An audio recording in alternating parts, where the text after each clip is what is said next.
We're live. Good. Great. Glad we're live. Welcome to the show. We wouldn't be tape free if I don't go live in the middle of people talking. So nope, not at all. We're live. And welcome to another episode of Rankum. It was Harry Potter's birthday last week. On the last day of Hangouts, pretty much. But so I thought, let's do a Harry Potter themed list, and you voted to do moments. This is actually the first time in Rankum that we've actually done a list about moments, so it's going to be interesting to see what happens. and Stardra was really happy to see Kristen. Hi, Drew. But yeah, and I've got a great panel. I've got Kristen here. Kristen, how are you feeling? I guess I'm here. Okay, I'm fine. Thank you for asking. Yeah, I'm excited to talk about some Harry Potter. I'm excited to finish my list. And I'm excited to get into a lot of fights because no one's opinionated about this at all. Not at all. Friendships are broken in this episode. But yeah, it's one of those things. We're all passionate about Harry Potter. And also we've got Doug. Doug, how are you feeling today? I'm good, and yeah, she's absolutely right because people end friendships over arguments all the time. So I'm gonna say, I guess this is my last episode on anything in Take 3. It was nice seeing you guys. And also here we've got Hunter. Hunter, how are you going? Again, friendships will be broken, and so will people's bodies because Avada Kedavra. But yeah, I will not have anyone being murdered on here. But and You're also fine, for Malcolm. and also here for the first time on a Rankum, we've got James White. James, how are you going? Oh, I'm doing great, Malcolm. It's great to be here talking about Harry Potter. I don't know how I'm going to come up with singular moments in a franchise that I love and adore. So I'm just here with my little chocolate frog, and we're going to have some fun talking about some Harry Potter movies. But yeah, I'm going to send it over to James to throw out the nomination first. Oh, you're going to make me pick first. Okay. He kind of literally just said he hadn't made a list, so I feel better. I have 4 things down. Oh no, I've got a lot, but okay. I'm gonna say Harry and Dumbledore in the cave, going after the locket. To see arguably the most powerful wizard in history have to be so vulnerable and just kind of reduced to nothing as he's drinking the potion and being so weak and having kind of the roles flipped where Harry has to motivate him to, keep going. It's important that this gets done. It's such a powerful scene, and Dumbledore is really portrayed in that sense. Probably the best that Michael Gambon did for the entire run of his Dumbledore. I still prefer the earlier movies of Richard Harris. I think he would have been fantastic had he not passed away. But Michael Gambon in that scene is just pretty much dead on from the books how you would expect Dumbledore to be. But yeah, Harry and Dumbledore in the cave from Half-Blood Prince is on the table. I'm going to go first on this one. I'm going to give this one a yes. This is one I didn't think of initially, but now I actually think about it and sort of gone back to it. I do think it does belong on the list. But yeah, Doug, what do you say about Harry and Dumbledore in the cave? Starting this off, super emotional scene. I love it. The only problem is that when it comes down to a list of 12, I have a really good Albus Dumbledore scene that involves a few more characters than just Harry. And it leaves it really impacting the entire series, so I do have to give it a no. Kristen, what do you say about Harry and Dumbledore in the cave? Absolutely. I think this is a great scene. I think that this is like one of the few times that Harry Potter kind of like meshes with horror really, really well, because you have like a lot of really intense things happening. You have him being in incredible amounts of pain. You have all the inferi in the water. You have like a creepy boat. Like everything about it, like leading into the cave. He has to cut his hand open to like pass through the door in the book. The book is like way scarier for this than the movie is. Agreed. Like nightmare fuel. It's really creepy. I loved it in the book. They did a great job in the movie just getting all of the emotions down, which is why I say yes. I think it's one of the best book to movie translated scenes in the entire franchise. And with that, Harry and Dumbledore in the cave does make the list. Hunter, what would you have said? I want to give it a yes also, because this is also the real true moment of Harry, like, having to deal with more than just himself, with someone else in danger, with someone who is at his weakest point, someone who he looks up to, like Dumbledore, in this vulnerable state like that. I think it was so emotional, well done by both actors. So yeah, it would have been a yes for me. And with that, I'll move going a clockwise thing around the thing, and Hunter, throw at your next moment. All right, so there's a lot. There is a lot, but I'm gonna go with one that's kind of like a dream-like scene, and it's from Harry Potter and the Prisoner of Azkaban. It's when Harry is riding Buckbeak for the first time over the castle, and just the cinematography is incredible. The scene of the castle with him riding Buckbeak, and that's when Harry starts to learn more about the creatures of Hogwarts. He starts to connect with Buckbeak. He starts to really see Buckbeak as a friend instead of someone who's this dangerous creature like most people would see. I just think it's well shot, well choreographed. I think just it has that Harry Potter feel of this is magic, and that's what I'm gonna go with. Kristen, what do you say about when Harry rides Buckbeak for the first time? I mean, it is a fun scene. To me, there are so many more important moments. Even in that, it's specific, like that movie in specific, there are so many important moments that I cannot say yes to that. It's a great scene, but it's in a movie that is like 100% full of great scenes. So, yeah, unfortunately, if you had picked maybe a different movie with a smaller scene like that, it might have been a yes. Yeah. But it's a good movie. It's like by far like the best one. So that's you made a tough call here. Yeah, sadly, I'm going to have to say no to this as well. I do like this scene. It's a good scene, but once again, there's just so many good scenes throughout the movies and books, which I think should be above this. So, yeah. Doug, what do you say about when Harry rides Buckbeak for the first time? Yeah, the same as Kristen. This is an amazing movie.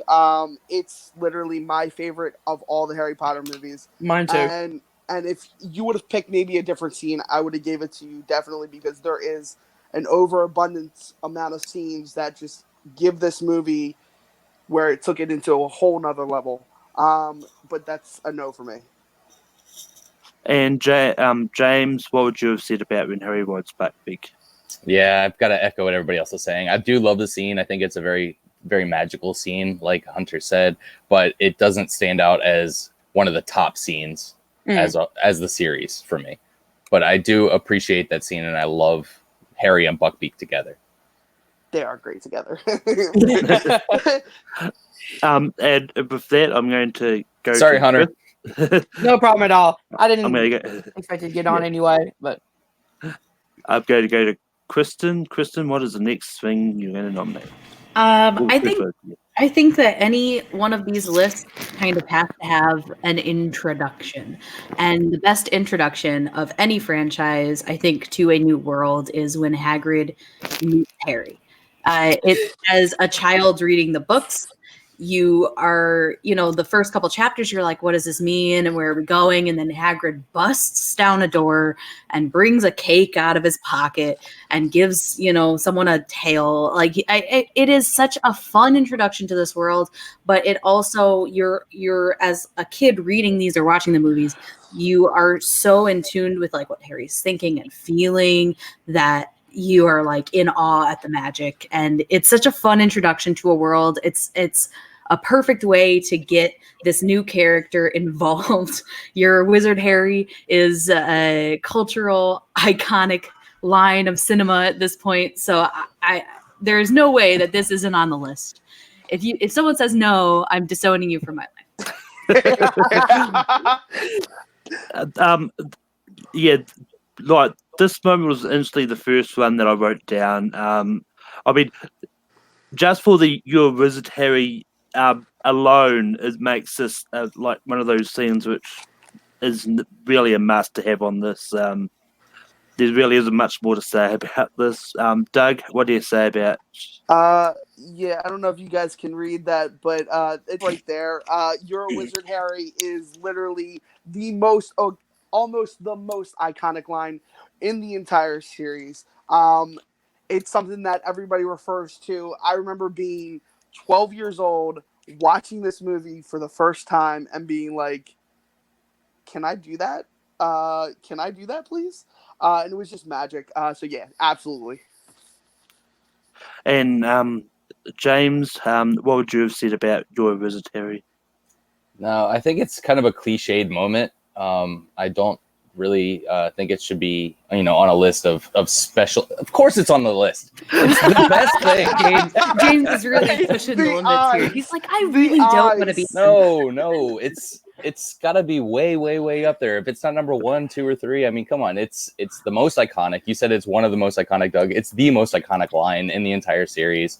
Hagrid knocking down that door. I got one that I like a little more too. Yeah, but I got one that I like more. Look, it's if you go a like special culturally. moment. Yeah, it's a special moment. Culturally, absolutely. Everybody that doesn't know Harry Potter still knows you're a wizard, Harry. It's just one of those moments that it kind of it goes above the fandom. It's out there into the general public more than a lot of Harry Potter things are. So, I mean, just for the amount of cultural resonance, it's got to be on this list. And Hunter, what would you have said? Oh, without a doubt, yes. I mean, everybody already said everything about it. Iconic. The first shock of reading the book, and you're like, whoa, he's a wizard? All right, that's where we're going with this. Just everything about this scene is incredibly done. But anyway, I'm going to go. That's okay. I'm going to take the next one. I'm going to go for. I'm going to go for this one. I'm going to go for Deathly Hallows, and I'm going to go to Dobby's death. This is one. This is like. Hug on my heartstrings, Malcolm. This is one that. But there's so many deaths that could make this list, and Dobby's death is probably one of the most heartbreaking ones, especially one that I didn't see coming in Deathly Hallows at all. It's just one that I really love, and they portrayed it really well in the movies as well. Just the emotion behind it, and just the fact that he died saving everyone and taking them back to safety and like sacrificing himself just to make sure Harry was safe. So, because of that, I think it belongs on this list. I'm going to go to Doug first. Doug, what do you say about Dobby's death? So the group chat had a little message from me that this list is killing me and I'm an emotional wreck right now. And due to that, it was due to Dobby's death. It's the second thing that I put on my list. because it made a 23-year-old man walk out of a theater crying his eyes out because you hear Dobby say, Dobby's happy. Dobby's happy to be with his friends. And it kills. No pun intended. Oh, uh, bad choice of words. Yeah, sorry. Bad choice of words. But it's the easiest yes that I'll ever give out on this list. And before I go to James, JDH has a comment in the chat that JTH. he mistook you for Ryan. He says with Ryan in a no stinks cap, my greatest of sympathies. It's actually James JDH, but yeah. Come on, James, what do you dude. say? Come on, you got to recognize the Orioles had JTH. Come on, I've seen you wear one. I've seen you wear one. Anyway, James, what do you say about Dobby's death? All right, Malcolm, this is top 12, right? Yeah. Okay. I'm gonna give it a yes for Dobby's death. I don't think Dobby in the movies is portrayed as well as Dobby in the books. You really get a feel for Dobby, and you come to love him a lot more in the books, and he just wasn't utilized in the movies. After Chamber, you don't see him for 3 films, and then all of a sudden he pops up in Deathly Hallows Part 1. But that scene when he comes back and he saves everybody from the Malfoy Manor, and then when he's dying there on the beach, such a beautiful place to be with friends. He really just tugs at your heartstrings, and you feel for that character. I just wish they would have incorporated him into those other movies. I wish they would have given him the scene with the Gillyweed instead of giving that to Neville. I wish they would have had him in Order of the Phoenix. I understand why they cut all the Winky stuff out, but at the same time, I really think that he was misused in the movies, but his death was still felt.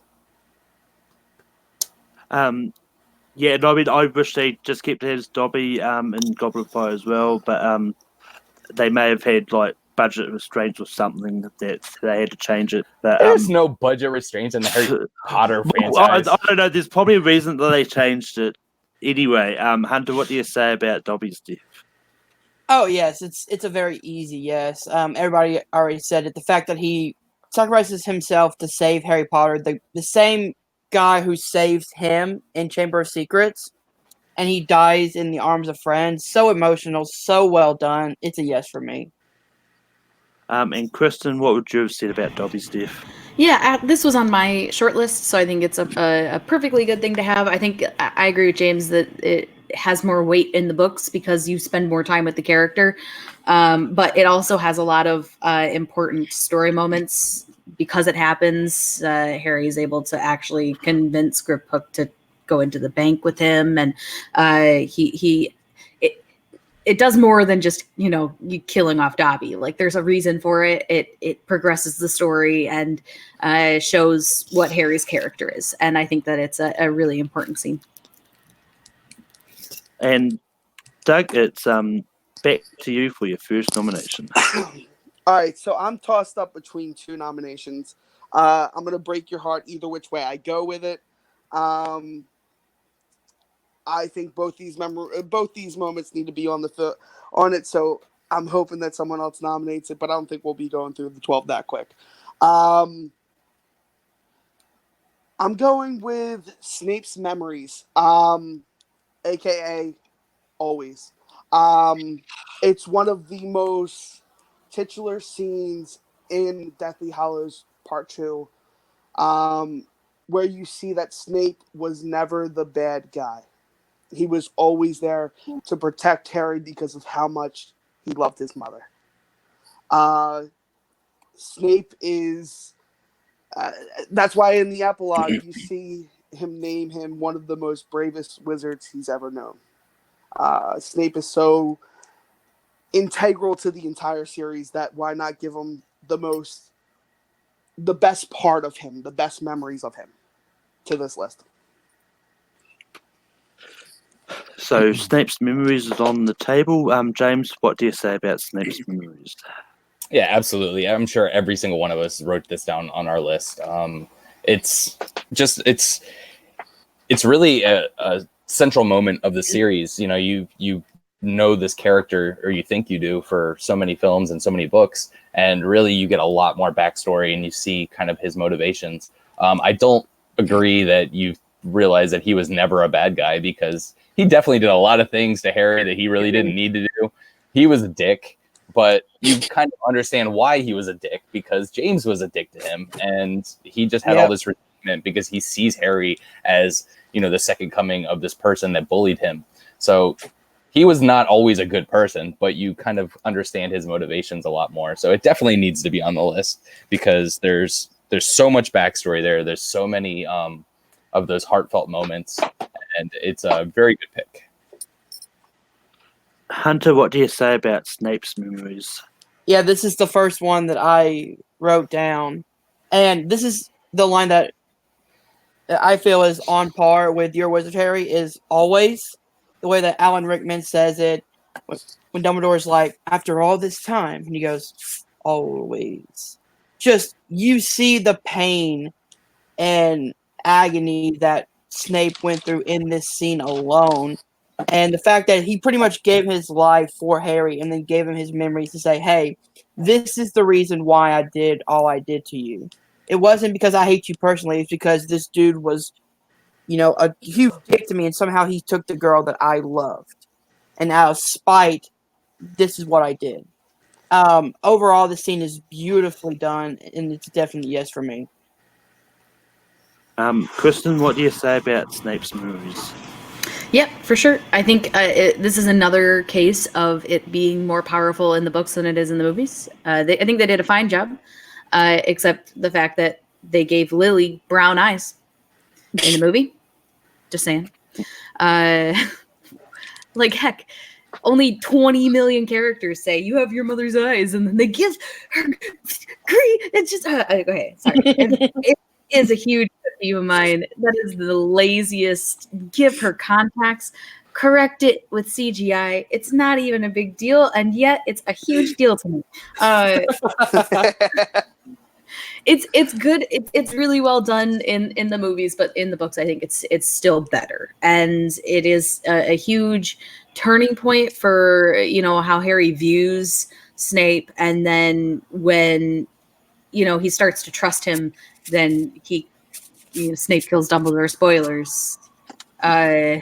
It's even more impactful because he saw those memories, because he started to understand who Snape was and more of his backstory, and started to actually empathize with him a little bit, because he saw, like, we're not that different. And that's why it felt even more like a betrayal for Harry, because he had just started trusting him. He had just started seeing who he was. So absolutely hugely important to the story, hugely important to probably my favorite character in the franchise. So yeah, absolutely.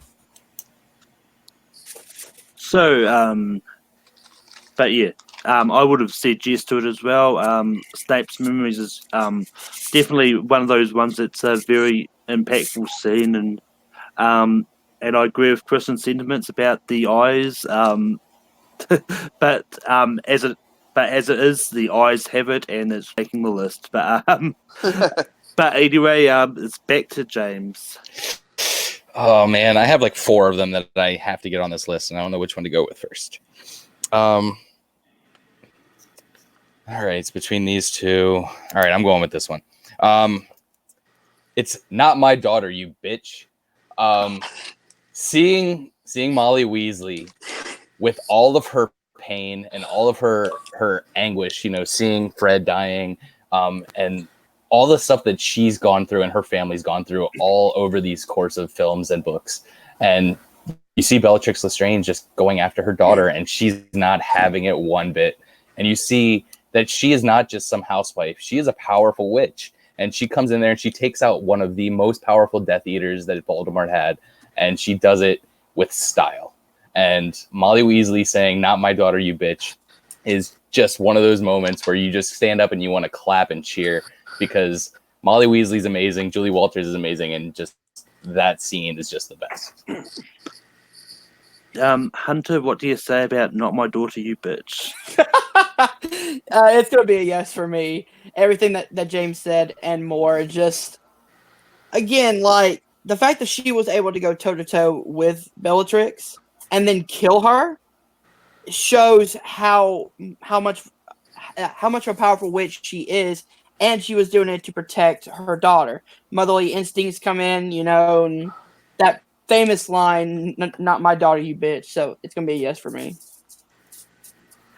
Kristen, what do you say about "Not my daughter, you bitch"? Yeah, it's hilarious. It's a hilarious line. If we were just doing lines, I'm sure it would definitely make the list. It's on my short list, but it's like really, really far down. But at the same time, it is such a great moment. It is huge to her character. Someone you see as like super motherly, and then all of a sudden she's like, I'm just gonna be like a really great duelist all of a sudden. It's cool. I really like the character depth that not everyone is who they appear to be, and it's a fun moment. And yeah, like I said, it's kind of far down my short list, but it is on my short list, so it's a yes. Yeah, this is one that's also on my shortlist too. This is one of those moments that, as soon as I read it in the book, it's like, where the hell did this come from? It's definitely completely different from what we know of Molly previously. So it's definitely a yes for me, because even in the movies, even though I do think that having Bellatrix just explode was a stupid idea. It was still, the moment was still impactful. But Doug, what would you have said about it? I wouldn't say that it's out of her style, because I do particularly remember a scene in the second movie and the second book where she kind of gets a little angry and you get a little scared of her. Ronald Weasley. But and I mean, she didn't call him a little bitch. So right, there's a big difference. The bitch part is a little. I would give it a yeah. I mean, I would give it a yes. It's like with you guys, it's on the lower end of my short list, but it's a definite yes. Hunter, it's back to you for your next nomination. All right, so this is the other one from Prisoner of Azkaban that I have on my list, and it's the scene in the Whomping Willow with Harry, Sirius, and Lupin. And the big reveal that Peter Pettigrew is Scampers the Rat. Sirius Black did not kill his parents or betray him, killed those people. It was all a setup. It was all a trap. That scene of them just talking is so intense, because the first time you watch it or read in the book, you have no idea what's going on. You have no idea if Sirius Black is this killer. You know all the twists and turns, and you realize, oh my God, Peter Pettigrew, the guy that we thought was dead, is actually Scampers the Rat. He's been there the entire time. Great reveal, great scene in the movie and in the book, so that's my choice. Scabbers. Scabbers. Scabbers. I'm sorry. Scabbers. But anyway, Scabbers, Kristen, what do you say about the Shrieking Shack scene from Prisoner of Azkaban? Yeah, I literally only had the scene of Lupin transforming. Like that whole scene was on my list. So the fact that this is included in it means that yes, it's a great scene. It has so many like crazy reveals in it. It changes Harry's entire life, learning about Sirius Black and learning about Peter, and it's a huge scene. It's ginormous. It's got to be in there. But yeah, this scene is definitely a yes for me as well.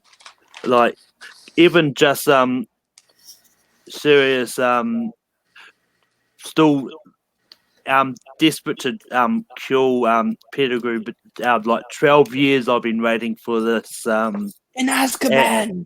And but yeah, it's one of those ones that it's very impactful, and it's one that you get a lot of character development in this one scene, and which is great. So, and Doug, what would you have said about Shrieking Shack scene? So, as much as I love this scene, I love a scene that happens a little bit later and it shows you dreaming and hoping for a future.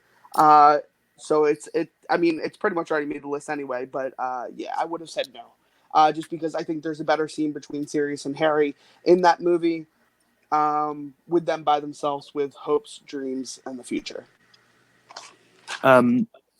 James, what would you have said about the Shrieking Shack scene? No, I definitely have Shrieking Shack on my list. As everybody else has said, Azkaban's my favorite movie, and I think that's one of the most important scenes in that film, and one of the most important scenes in the whole series, because you get so much backstory there in that one 5-10 minute scene, and it's acted well amongst everybody, and I think it's just such a critical moment in that movie and in the series. But yeah, so it's back to Kristen for your next nomination. There's so many things I want to talk about. I gotta think about like one that we're not down to like the wire yet, are we? We have six on there. 6 left. We've got 6. It'll probably get back to me one more time. I'm gonna throw one out there that is probably not on everyone's list, or anyone's list particularly, but I think it's a fun moment, and there's a lot of not fun moments on these lists, so we got to put some levity in there. It's actually when Fred and George leave Hogwarts. I think it is such a fun scene. Number one, in the movies, it's really fun, but in the book, it's even more, because they put down this swamp that they can't remove. All the teachers probably know how to remove it, but none of them want to remove it because it pisses Umbridge off so much. And, Flitwick even is like, this is a wonderful piece of magic. Like, all the teachers are just so accepting of this swamp that's now in a hallway that, the Weasleys put down when they left. And it's such a funny thing that happened, but it also just shows their character so well. And they're, to me, some of the best characters in the books or in the movies or whatever. I mean, they were portrayed just so well in the movies. And I want them to be on the list. And that's the moment I picked for them on the list. But yeah, I love it. I think it's a lot of fun in a movie and a book that has a lot of like really deep, dark, feely moments in it. This is like one of the fun ones. So yeah, that's mine. But yeah, this is an easy yes for me. Like, when I read this scene in the books, my first thought was like, I wonder how much of it is actually going to make the movies. The fact that they did trim it down quite a lot, and we did get a lot of it. But what we did get in the movies was still just as great. It was definitely impactful. Just the shot of Umbridge just running away from that fire dragon was just one of the my favorite moments of the movie. But it's an easy yes for me. Doug, what do you say? You're wrong there, because I had it on my list. Oh wow! Because it's actually one of my favorite scenes. I'm so proud of everybody for having good choices. It's one of my favorite scenes in the movie, just because of everything that they go through later down the line. It's such a great levity. It shows you who they are. It actually, in my opinion, out of all the movies, this shows us the closest to who Fred and George are. I think their prank nature is good, but it shows you that they have a good heart, more so than just trying to prank their brother. So yeah, it's an easy yes. Yeah. With that makes the list, James, what would you have said? Yeah, I had it on my list also. I wasn't sure if I was going to pick it, so I'm glad that Kristen went ahead and did it for me. Fred and George are such great characters, and I don't think that I do agree, Kristen, that they give a good performance in the movies, that they do kind of embody it. I just don't think they got enough screen time. No. Because they're so good in the books, and every time you reach a chapter where you're going to have Fred and George, it just becomes so much fun. And that whole scene in the books is so great, with the swamp, and they do kind of get rid of it, but Flitwick leaves a little patch and ropes it off as a reminder for them. It's so cute. It's so adorable. Good. He's like, I don't want to get rid of such good magic. Like, that is like, it's such a good part of the book. Yeah. So I really wish they would have built that out a little bit more. We could have seen a lot more of their shenanigans. But that exit, you know, it's such a great stamp on their Hogwarts career. We got to have it on the list. Yeah. Hunter, what would you have said about Fred and George depart? I didn't have it on my list, but I would have gave it a yes. Because again, as everyone else said, it gave us a good break, especially in the movie that's really dark and depressing, that when we have Fred and George come on screen or in the book, it's just so fun. Like, it's like, okay, now we can take a break. We can take a break from the death and the carnage and just have fun with pranks and big fireworks and whatever they want to do at this time. So, yeah, definitely a yes for me. Yeah. It means it's back to me. As much as I don't want to do this, but I really have to. I'm going back once again to Deathly Hallows. I'm going to when Neville stands up to Voldemort. Yes, thank you. In most of the previous movies, Neville's been the comic relief, and just see it. Hey! Do not talk down on Neville Longbottom in any sense. But just to see him stand up to Voldemort, and just there's this. I may be mixing it up in my head, but I believe this was just after Harry went into the forest and was seemingly killed. Yeah. So just see Neville sort of step up as we all know, he was the one that he could have been the hero of the story because of the prophecy, and just see him stand up to Voldemort and just go, "Hey, you, Harry, maybe gone, but we're still here. We're not going to let you win." And yeah, I mean, this was a really tough one, but between two Neville scenes. And the other one was when he just slices the head off Nagini, which I think comes shortly after this. It's maybe a bit later, but I think it's connected. I think it's because it's not connected. And then, because he resurrects and then he. Anyway, Neville standing up to Voldemort is the scene I'm talking about. Doug, what do you say about this one? Okay, so there was two scenes. Neville Longbottom is literally my favorite character in the books and the movies, because he always showed bravery, whether people want to make fun of him or not. From the very first movie, him standing up to his friends and being literally what a Gryffindor is all about. Neville Longbottom deserves to be on this list. Absolutely. Anybody that says no, you're no longer my friend. Because that speech he gives, that friends die, but we have to move on, is one of the most impactful speeches. He, in my eyes, was the chosen one. But it's an absolute yes. James, what do you say about Neville standing up to Voldemort? Sorry, I'm too busy staring at the puppy. No, look at the puppy.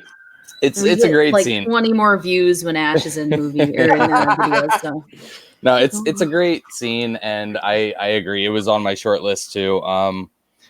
Gosh, I can't say no to the scene because it is such a powerful scene. Seeing Neville, kind of come into his own and finally show how strong he is as a person. I just have so many things on here that I have to get on this list. It's too short. We need to do 20, Malcolm. I agree. Yeah, I do agree that this should be on the list. I say yes. But with that, Neville standing up to Voldemort's list, Hunter, what would you have said? Oh, of course. I had that on my list also. And he has one line in that scene that I really love where he's like, Harry didn't die in vain, but you will. You will. Talking to Voldemort. That's a really great line. Overall, great speech. And then capping it off with the death of Nagini was just, it was so epic. I legit stood up and cheered in the theater packed with Harry Potter fans, and it was a great, great moment. And Kristen, what would you have said about Neville standing up to Voldemort? Yeah, I mean, it wasn't on my list, but it's still a great moment. And huge character growth in terms of Neville. So I would have said yes. But yeah, Doug, go back to you. All right, so there's not a lot left to pick. Lies. There's so much more left. There's so much more left to pick. Four spots. I mean, there's Four four spots spots left. left. Yeah. Unless Malcolm wants to turn to a top 20. Now I'm just playing. I have to go with one of the scenes that transitions the entire film, the entire book series, and it's the scene probably no one's gonna actually think about it first, but it's when Harry returns with Cedric's body, and you hear Amos just say, Ooh. "That's my son, that's my boy," and to see Harry not want to get up because he said he would bring him back. It's one of the for me, this is what shapes Dumbledore's Army 2. This is what shapes Harry to push even harder. This is his death just changed everything, and to see the reaction of everybody, it's one of my favorite scenes out of the entire series. James, what do you say about Harry bringing Cedric's body back? I like when Harry brings Cedric's body back, but I don't think that's the strongest moment of that act of the film. I really think that the scene in the graveyard and everything around that is much more powerful than just Harry bringing Cedric's body back. So for me, I'm going to have to say no. Hunter, what do you say about Harry bringing Cedric's body back?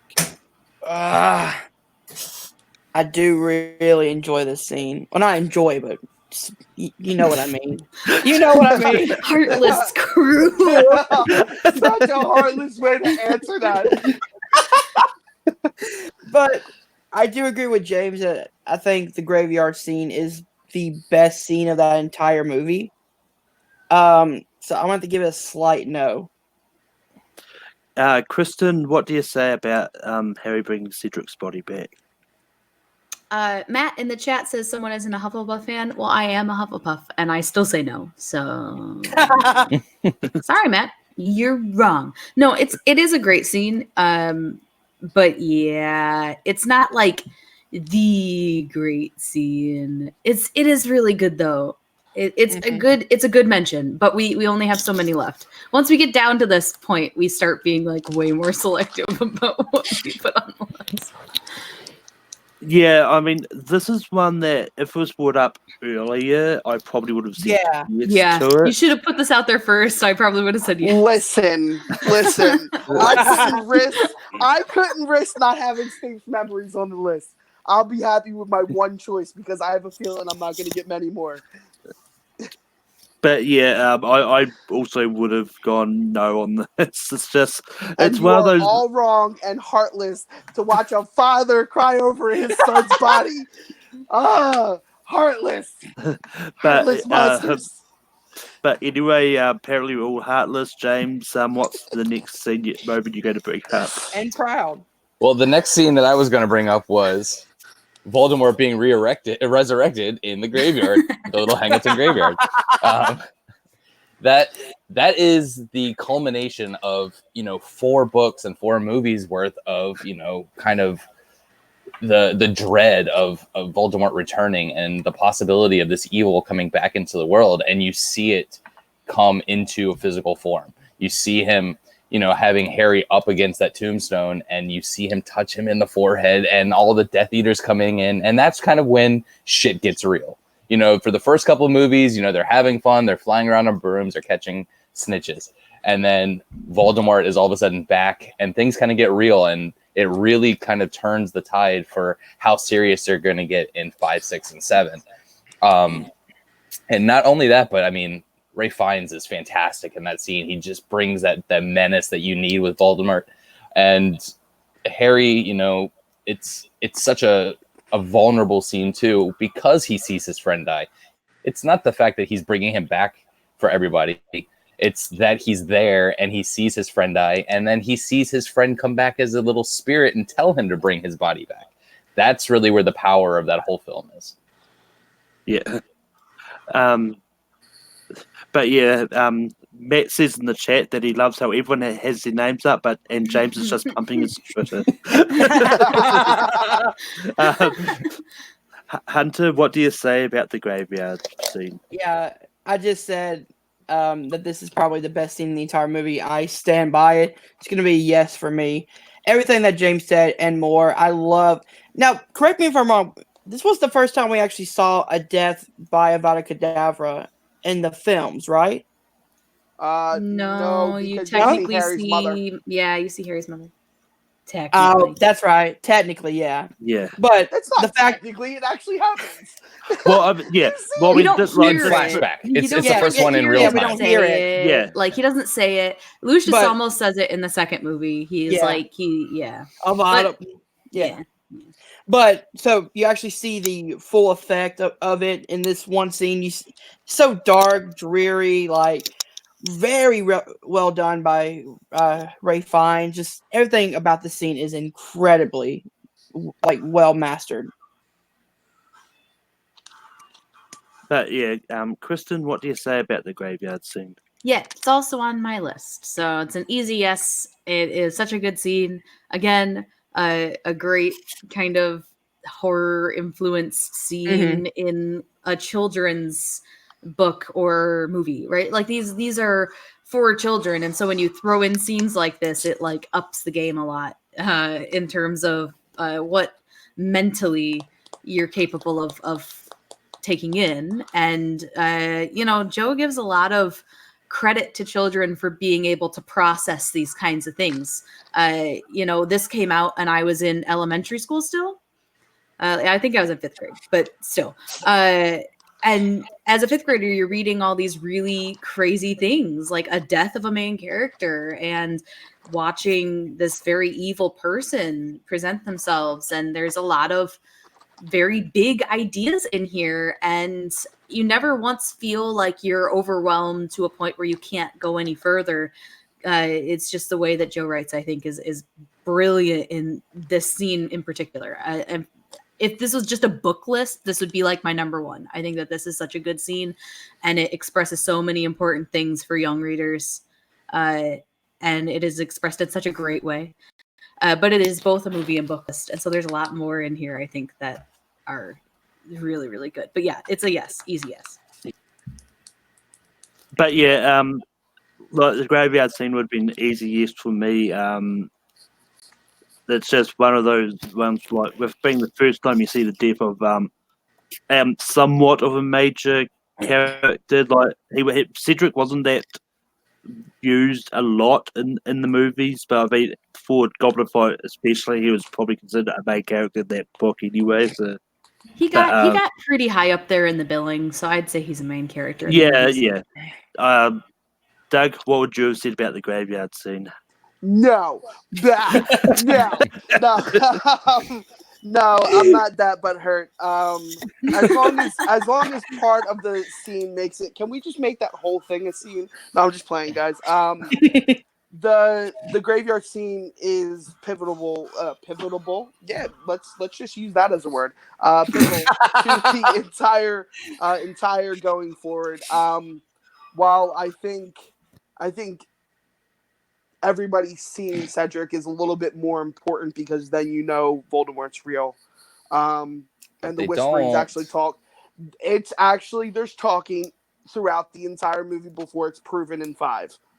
And in the book. That's why they have a whole bunch of people that are standing up with him. And Albus believes him in the beginning. So boom! Because of the Cedric thing. Friendship ruined. We told you. Friendship ruined. You didn't vote for mine. No, very much yes. It's a great scene. I love when Rafe comes in and just touches his forehead, and it's just like he's in excruciating pain, and it's like you just touched the scar. Mm-hmm. What was that finger? That's how he touches his forehead. He like holds all fingers out, Yeah. but the one he Yeah. like points and he goes, I can touch you now. It's like the reverse of "I'm not touching you." I'm not. But I am touching you. That just got weird. But anyway, Hunter, it's back to you for your next nomination. Oh my god! All right, I gotta go for it before we run out of spaces, but I gotta go with. We got 3 spaces left. I gotta go with Half-Blood Prince: The Death of Dumbledore, because one, this is a character that you've watched through all these movies and read in the books as this great headmaster and someone that Harry really does have a lot of respect and admire for. And then when Harry sees Snape kill him, and he just runs in the yard and says, what did he say? He says, "Coward." Yeah, coward, coward, coward, as he's running. So impactful. It's the death of a major character, so it's really impacted throughout the next 2 movies. So Dumbledore's death, I'm bringing up on the list. Kristen, what do you say about Dumbledore's death? Yeah, I mean, I don't know why it doesn't feel as heartbreaking as Dobby's did for some reason. Maybe because he had accepted, like he knew it was going to happen. Like they planned all this out. So Yeah. it's not like a heartbreaking death. Like this is like a mercy killing, honestly, if you're going to put it out there. But yeah, I think this is a yes. I think that this scene as a whole is really important in shaping Harry's mindset as he goes into the last book. In particular, this entire scene when the book was coming out at the midnight release party for the last book, they had like pins that you like walked in and you said if you supported Snape or not, like whether you believed that Snape wasn't evil or if you thought he was evil. Like this was a huge thing before people knew like that he wasn't actually a traitor, right? Like it shaped like an entire generation of readers at that point. So I think that this is like a really big scene, and I supported Snape, by the way. I wish I had the pin still, but I don't know where it's at. But I had the pin to prove it. I was right. I love saying I'm right about things, so that was nice. Yeah, we never got cool midnight releases for the books in New Zealand. I'm sorry. No, you just have the Shire there. Yeah, you live in Middle Earth. I mean, this is. So. I mean, like for us, like the bookstores would open like an hour early. Like they would open at 8, so you could go collect the books. And I think there's because I think it was because, and I think there's a lot of people skipping school that day just to read, of course. just read it all in the one feel day. any better? I had to get my wisdom teeth out the next morning, so I was so drugged up. I had to reread. I had to reread the book because I didn't remember anything that I read. So That's the best of both worlds. You get to read it twice. Yeah. It's like I got to experience everything for the first time again. But yeah, with Dumbledore's death, which I do think is probably one of the most spoiled moments in Harry Potter. Literally. But yeah, this is a tough one for me because there's one other death which I think is more heartbreaking, especially for the connection it does have to Harry. Like, well, they both have their own unique sort of connections. I think the other one is probably more heartbreaking. So I'm giving it a slight no, but I do agree this one is a really great one. I won't be too upset if it makes the list. Doug, what do you say about Dumbledore's death? Listen, guys, try being 3 days late reading this book, and friends at school are like, "Yeah, did you find out Dumbledore died?" No! Listen, I was like, I didn't even get to read it, you douches.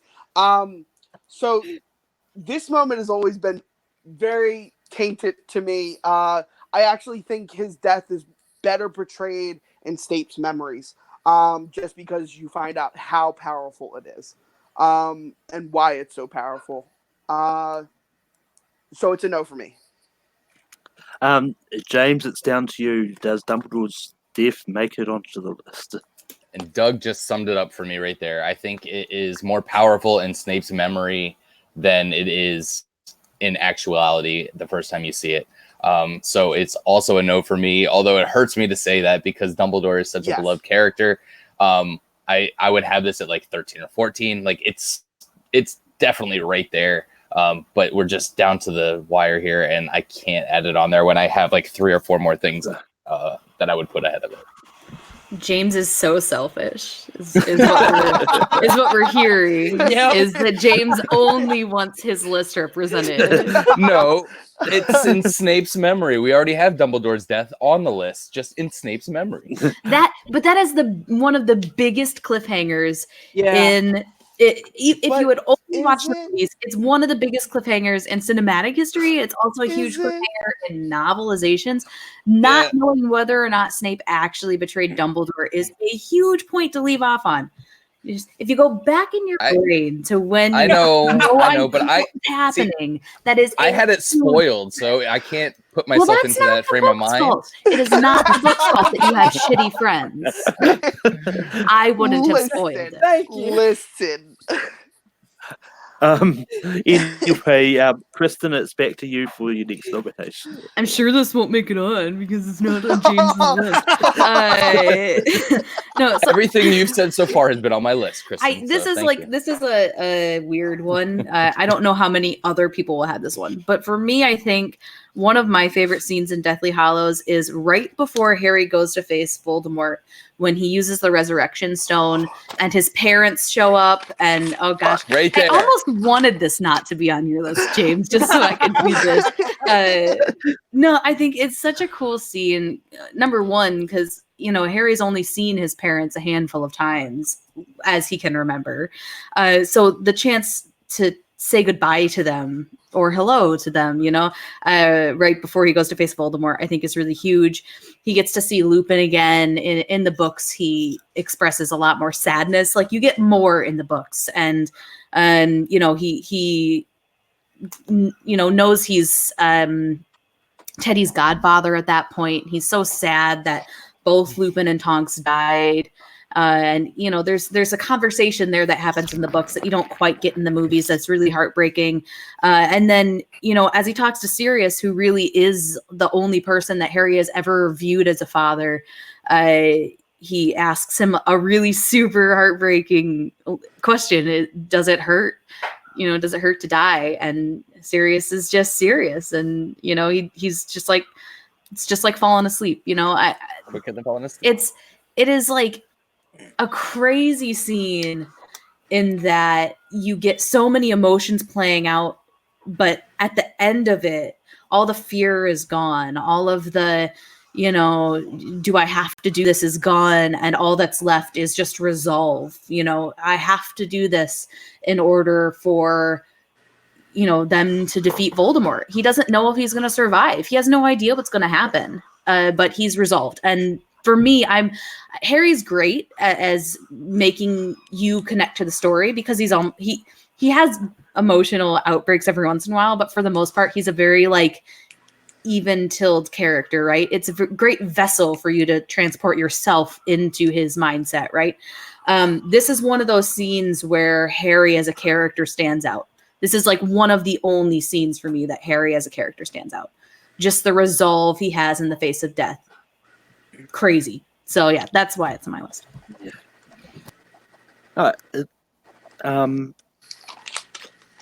This is a scene that I just didn't think about when I was making this, but I'm actually going to give it a slight yes because, in thinking back to it, the moment where he sees his parents in the mirror of Erised almost, I thought about throwing out earlier. But then in thinking about it, this one is more impactful because when you add in Sirius and Lupin, which is two people who sort of took place as a father figure to Harry, and as well, he gets to say bye to all of them. It's more impactful, so that's why it's going to be used for me. Doug, I don't know if it's on your list. What do you say about it? So Christian just broke me because I I just remember the last line of that scene, which is till the end. Reading that in the book, watching that in the movie, I'm crying right now because that's just, it's one of my favorite scenes. I have 5 favorite scenes in Deathly Hallows Part 2 and 1 combined. And that's probably number 2. So it's an easy yes. Absolutely. And one thing I think they did in the book with this scene, which I don't think they did in the movies, is didn't they also include Cedric in it as well, or was that In the movie? No, No, you're thinking about the scene in the graveyard. The graveyard. Cedric's there. Yeah, okay. also Frank, the gardener, is there. All the Yeah. important people. Yeah. Well, I knew I was probably mixing those ones up when thinking about Cedric being in this scene as well. But James, what do you say about when Harry sees his parents, Lupin and Sirius? Yeah, I really hate to disappoint Kristen, but it's definitely on my list. I know I hate to. How dare you? I know. How dare you? How dare we all have the same list here? I think that James No. and I actually have the same list. It's pretty close. I'm Literally pretty sure. everything you've said has been on mine. No, that is one of the things that I had to get on the list above Dumbledore's death. That was one of those 4 things that I was looking at that I think is much more impactful. And I don't think that Dumbledore's death is I don't think we should gloss over it by any means. I think it is a very impactful part of the series. But the way that Kristen even described it, that he's seeing himself going to his death. He doesn't know that he's going to be resurrected. He doesn't know that he's going to have a second chapter to his life. He thinks this is the end. He says, I'm ready to die. And that's when the snitch opens up. He gets to see all of these people again. And I did consider the Mirror of Erised, but that is just a mirage. You know, that's just a picture of his family. He actually got to talk to his mother and father. He got to talk to Lupin and Sirius. And really that line, you know, it's quicker than falling asleep. It really hits you every single time you hear it. So absolutely, this is 100% on my list. Yeah. Hunter, what would you have said about when Harry sees his parents and Lupin and Sirius? Oh, without a doubt. Everything they said and, you know, a lot more. It's just such a good, goodbye scene. You have all the important characters there. You have Harry talking to everybody he's ever loved, with, you know, whether it's Lupin, Sirius, his parents, whatever. You know, they're all there, and Harry is finally like, okay, I'm ready to do this. If I die, I die, but I die with peace, knowing that I said everything I wanted to say. And that's kind of, you know, a reflection of life, too. It's like you wish when someone passed away that you could say that one last thing to him. Well, Harry's actually able to do that. It's back to me, and we've only got 2 spots left. 2 more. Damn it. I'll get one more on. I'm not going to go for the other death just yet. How many more chances do you think you're going to have? No, well, it's more of a case I was looking there. I don't think there's a scene which I probably would rather have over this, but I'm going to go for it's a simple moment, but it's one that that the first time I saw Chamber of Secrets, this one it's Dobby is free, which was like hinted at earlier on. How dare you, Malcolm? But like this, I mean, this moment is like just to see the reaction by Lucius when Harry cost him his servant, and then Dobby just stepping in and like, you shall not harm Harry Potter, just coming in to sort of saving him, combined with the revelation that that Harry had slipped a sock in into the book, and Malfoy unwittingly freed his own elf. just it's one of those ones which starts Dobby's arc, which ends in his death, and I think um, this is a pivotal moment for Dobby as well. It's like I won't be upset if it doesn't make the list. It's just one I want to talk about. Doug, what do you say about Dobby is free? Listen, Malcolm, I'll gladly talk Dobby all day with you. We have a Dobby scene. We have a Dobby memory. We don't have two of the most pivotal characters on the list. We don't in the entire series, which Kind I of telling can't- about their characterization, doesn't it? listen, shush, please. No, I love Dobby. I really do. Dobby's one of the greatest side characters in the books. I agree with most of the panelists that he was very underwhelming in the failed franchise. But it's a no for me, unfortunately. James, what do you say about Dobby is free? Yeah, I had the same thought. We already have a Dobby moment on the list that was more powerful, which is the Dobby death. I do like that moment a lot, but when we only have 2 spots left, I think we have to kind of be a little bit more selective. So it's a no for me. Sorry, Malcolm.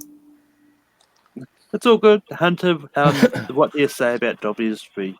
Yeah, I kind of agree with everyone else. We already have, I think, the most powerful Dobby scene, and again, 2 spots left. We have to be very selective on what we put on the list, so it's gonna be a no for me. And Kristen, what would you have said about Dobby is free? Yeah, he might be free, but he's not going to be on the list twice. He's on the list. He's I on said the twice. list. I said he's Like not me. going to be on the list twice. Anyway, with that, Doug, what are you going to bring up next? All right, so I mentioned it, bringing up one of the 3. We don't have 2 of them on the list. One of the most powerful scenes, I think, and I hate deep delving back into a movie that we've already deep delved into, and I would much rather pick something that she was in earlier stages, because who cannot love Wingardium? It's Wingardium Leviosa. It's one of my favorite scenes in that movie. But I'm going to the one that she had the most difficult dealing with, which was cursing her parents with Obliviate. You see her disappear from their lives, and the pain in the book, the pain that she feels doing that. I'm going with the book. We don't have any books nominated. I'm going with the book, and it's written word of her disappearing is strongly given. We don't have any of the 3. I mean, we have one of the 3, and we don't have the other 2. And I think Hermione cursing her parents with Obliviate is one of the strongest scenes that she's ever been a part of, because it shows her conviction to fight for good. James, what do you say about Hermione erasing the memories of her parents? God, man, that one's so hard. It's a really powerful scene. It's a really not on your strong list, scene. James. It's not. It's not on your list, but it could be. You just No, forgot it's- about it. That's what I said when I was writing this list. I could have added 20 more things that I didn't think about, and this is one of them that I didn't think about.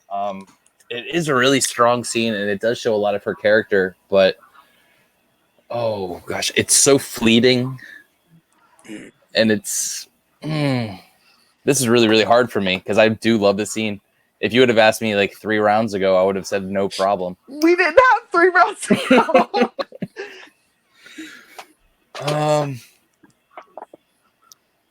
I'm gonna have to say no. I'm gonna have to say no because I think there are better Hermione scenes than that one. There's one in particular that I'm thinking about that I think is a little stronger, showing Hermione. So I'm gonna say no. Hunter, what do you That say? hurt me to do, though. I'm sorry. You're killing Hunter, me. what do you say Killing me, about Smalls. Hermione cursing her parents? Because he did bring up, book specific. I've never read that book, so I'm gonna have to, not answer. He's abstaining. I mean, it was Doug in is the like- movies as well. It I was in know, the but- movies. But in It's the in the movie, movie. it was like just a very quick scene. It didn't really do that much for me. It's pretty much a quick scene in the book too, but it just shows. That's what I'm saying. It's kind of fleeting. Kristen, what do you say about Hermione erasing herself? Yeah, much like Erase herself? Hermione made them forget about her. I forgot about this scene. It's just, it's such a quick scene. It's I mean, it's an impactful scene for about 5 seconds, and then you move on because there's like a million other things that book does that are way more important, honestly. It is a great scene though, and thinking about it again, like if we were doing moments just from Deathly Hallows, it would make the list. But if we're doing all of Harry Potter, it's like way down there, man. That's like maybe in my 30s if we were doing a top 30 moments. Like it's good, but there's a lot of good Harry Potter out there. So I'm saying no. Yeah, Doug, I'm sorry. Yeah, I would Listen, our friendship is gone. We just became friends. We just became friends. That's it. That's it. Yeah, no, I mean, I would have said no to because I think, like, if we go with Deathly Hallows, I think there's a more impactful scene ever involving all three of them together, which I think is probably more impactful, like, and character development. This one is good and is one that I probably would have suggested to, but it's also one of those ones which it goes by so quickly and just but meant anyway, to go by quickly, guys. But anyway, it's back to you, James. All right. I got a couple here. I'm going to go with I'm gonna go with Sirius's death and the battle at the Ministry. So much death on this episode. But that is really when Harry kind of feels the mortality of the world, because his parents were dead before he could kind of conceptualize what that was, and this is the first time that he really had somebody that was close to him that he had known that had been passed away. And just from the movies, because it's not in the books, which is such a great line, is when they're dueling together and Sirius says, James. "Nice one, James," and you can see in his eyes how much he loves Harry, but he misses his friend. And that whole battle and Sirius falling through the veil, it's just really it's touching, but it has a lot of fun, sweet moments in the same time, and then it just crushes you at the end. Hunter, what do you say about Sirius's death? Wands out for Sirius, man. Wands out for Sirius. Yeah, this is definitely on my list. We all put our united. It's a pen. It's a pen.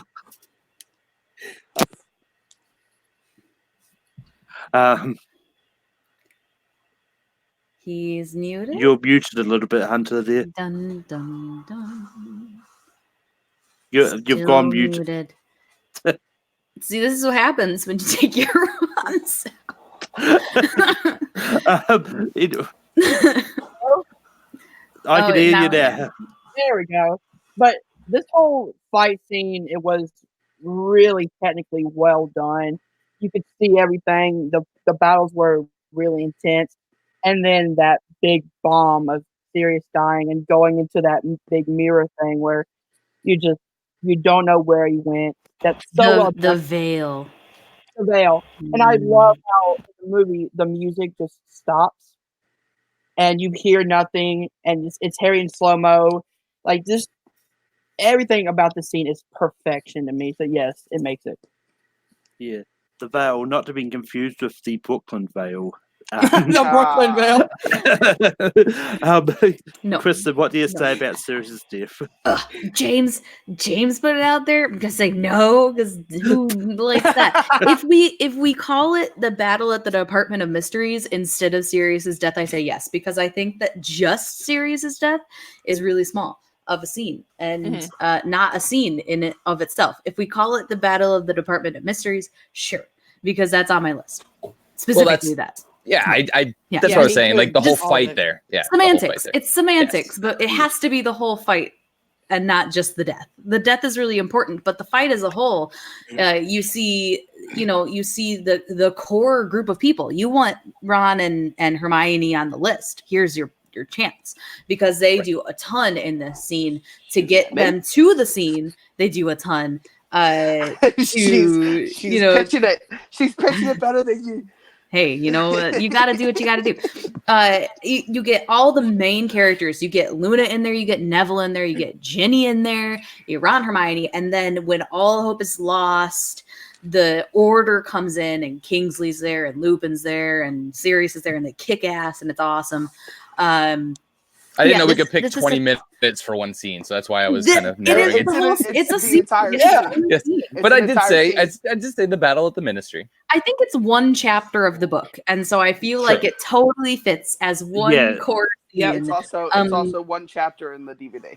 Yeah, it's just a cool scene. I don't know if we want to count just the battle that takes place in the shroud, the room with the shroud, or the veil, or whatever we want to call it.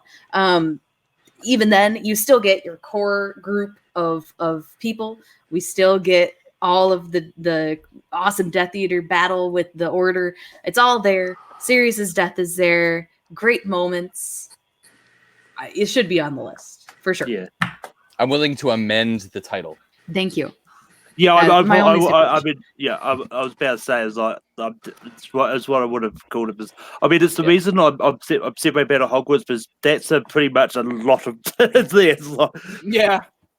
So that's why I was splitting this one, but this one is literally, as Kristen pointed out, like one chapter in the book, and like it's sort of one whole that flows all through. It's not like it's broken up by going back to Hogwarts to see Filch cleaning a room or something. And it doesn't change in the DVD until actually Voldemort shows up. Yeah. But yeah, I'm saying yes to this one easily. I mean, this was the one that I chose to not bring up to talk about Dobby some more, but yeah,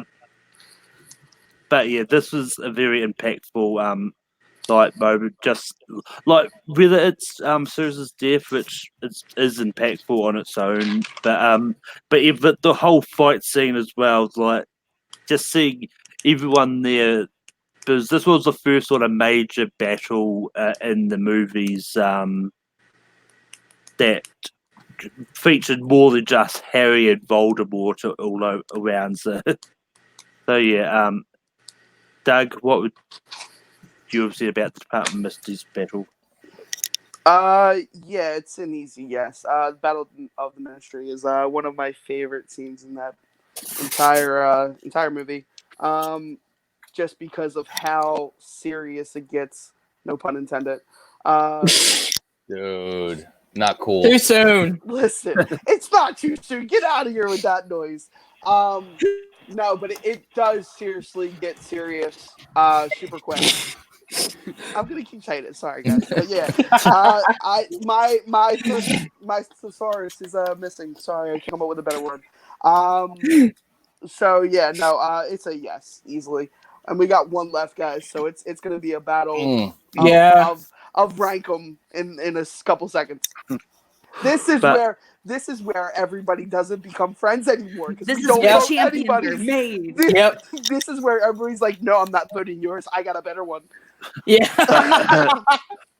But Hunter, what is your next nomination? I'm literally down between two because most of mine have been used already. I'm gonna go with this one. This is one I just thought of, and it's in Deathly Hallows Part 1. After Ron, while wearing the locket, is like yelling at Harry about his parents, and then he walks off, and then you have this great moment with Hermione and Harry just dancing to a song that's on the radio. And the reason I love this is because this is the scene where they know that they could possibly die. They know that they're going to war. they don't know where Ron is. They're pretty much their lowest point, and the thing that makes them happy for that one fleeting moment is let's dance for a little bit. Let's have some fun because we don't know if we can do this again. I love this whole scene because one, the locket itself is like kind of corrupting Ron. He's saying the stuff that maybe he means, maybe he doesn't. And when he walks out, the fact that Harry and Hermione are the only ones there and they have to try to find something to make them happy for that one fleeting moment is why I'm bringing it up. It's because it's so powerful, it's so emotional, and it's like two friends who know that they're going to war, and they want that one last moment before they do. Kristen, what do you say about Harry and Hermione dancing in the tent? It's not making it, but I'm just gonna say what Matt said in the chat. I prefer Harry and Hermione in the Grave Churchyard later during Deathly Hallows Part 1. Yeah. If you put that up, I might have said yes, but you didn't. So I'm gonna say no. Because it's not a good scene. Like, objectively, when that came on, like in the movie theater, when that came on, I was just like, what is this? Like, this is like a great movie so far. And then this scene completely took me out of it. I was like, okay, why? It's better on repeat. Like, now I kind of like, you get the purpose of it, but it's kind of so oddball and doesn't fit the tone of anything. There's no lead up to it. It plays its part emotionally. You understand why it's there, but like the first time I saw it, I was just like, I don't like this. It's not for me. So yeah, maybe it was the song choice. Maybe it was just a weird song. Yeah, I mean, this is one. It's an easy no for me as well. But yeah, when this scene came on, I was like, I never really wanted to know what Harry and Hermione were doing at the moment that Ron decides to leave, because this one was definitely not really in the book. Because I think it's once Ron leaves, I think the next chapter, I think it's them still continuing their quest and all that, and then I think shortly after that is when Ron sort of returns, because I think they say sometimes past or something like that. I can't quite remember how it read in the books with this part, but yeah, this thing was just too corny. It's like I didn't need it. It could have done on the shopping room floor. And I mean, I think I get what they're trying to. Once again, I get what they're trying to go for. It just didn't land. Doug, what do you say about Harry and Hermione dancing?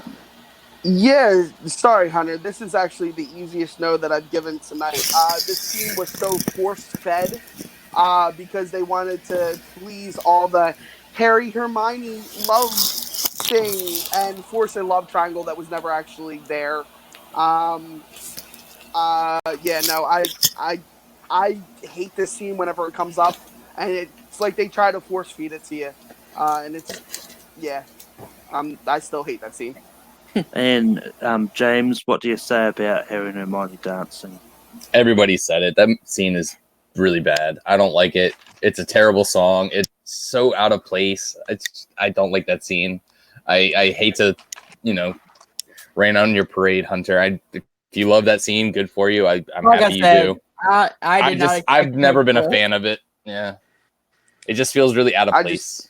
I think they force feed it down your throat, and they're just like, I'm okay. But yeah, Kristen, it's back to you. Can you pull up? I'm so glad it got back to me one more time. Now I know this is going to be on everybody's list. It's the most impactful scene of all time. It's only in the book. It's an entire chapter of the book. Very important. It's Nearly Headless Nick's death day party. It's great. It's a great. No, I'm just it's like the worst. I read these. I haven't the illustrated versions. I read them to Kara every once in a while. And when I got to this, like I was just like, oh gosh, this chapter, no thanks. It's bad. It's really bad. Yeah. So that's just a joke. Yeah, I'm just gonna throw this out there. I have like a couple like leftovers that I didn't think I'd actually get this many from my list onto the list. So I'm just gonna throw in, because I don't really think we have anything from Chamber of Secrets on our list at all, because it's not my favorite. It's no one's favorite. But the Tom Riddle diary flashbacks, I think, number one, storytelling wise, there's a ton in there. You get introduced to Tom Riddle as a character. You start seeing, once you know who he is, you definitely start seeing his background and how he's very like conniving, but also the charm that's there, the persuasiveness. You understand why he got people to follow him. You understand why he got to the position he's in, because you see in these flashbacks how persuasive he can be, how charming he can be, how much like how likable he is, because he totally is in these. And they make it dark and kind of like, you know, there's something not right about this in the movie, because everyone at that point knows who he is, right? But it's a really cool scene to introduce Tom as a character. And then when you find out who he is later, you're just like, oh shit, really? And plus it throws in the Hagrid thing. And not enough is said about Hagrid, I think, and his impact on the entire series, because he has a huge impact on the series. But it's interesting to doubt Hagrid at all in the book or the movie. So it brings up a lot of things. It introduces the villain of the entire series in a way that is definitely different than most any series, I think, really has ever introduced to their villain.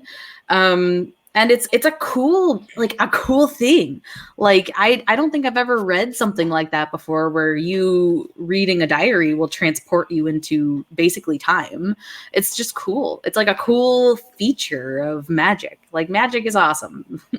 That's basically what the scene is. Just magic is awesome. And Matt says in the chat that Terry and Tom are using Snapchat before it was cool.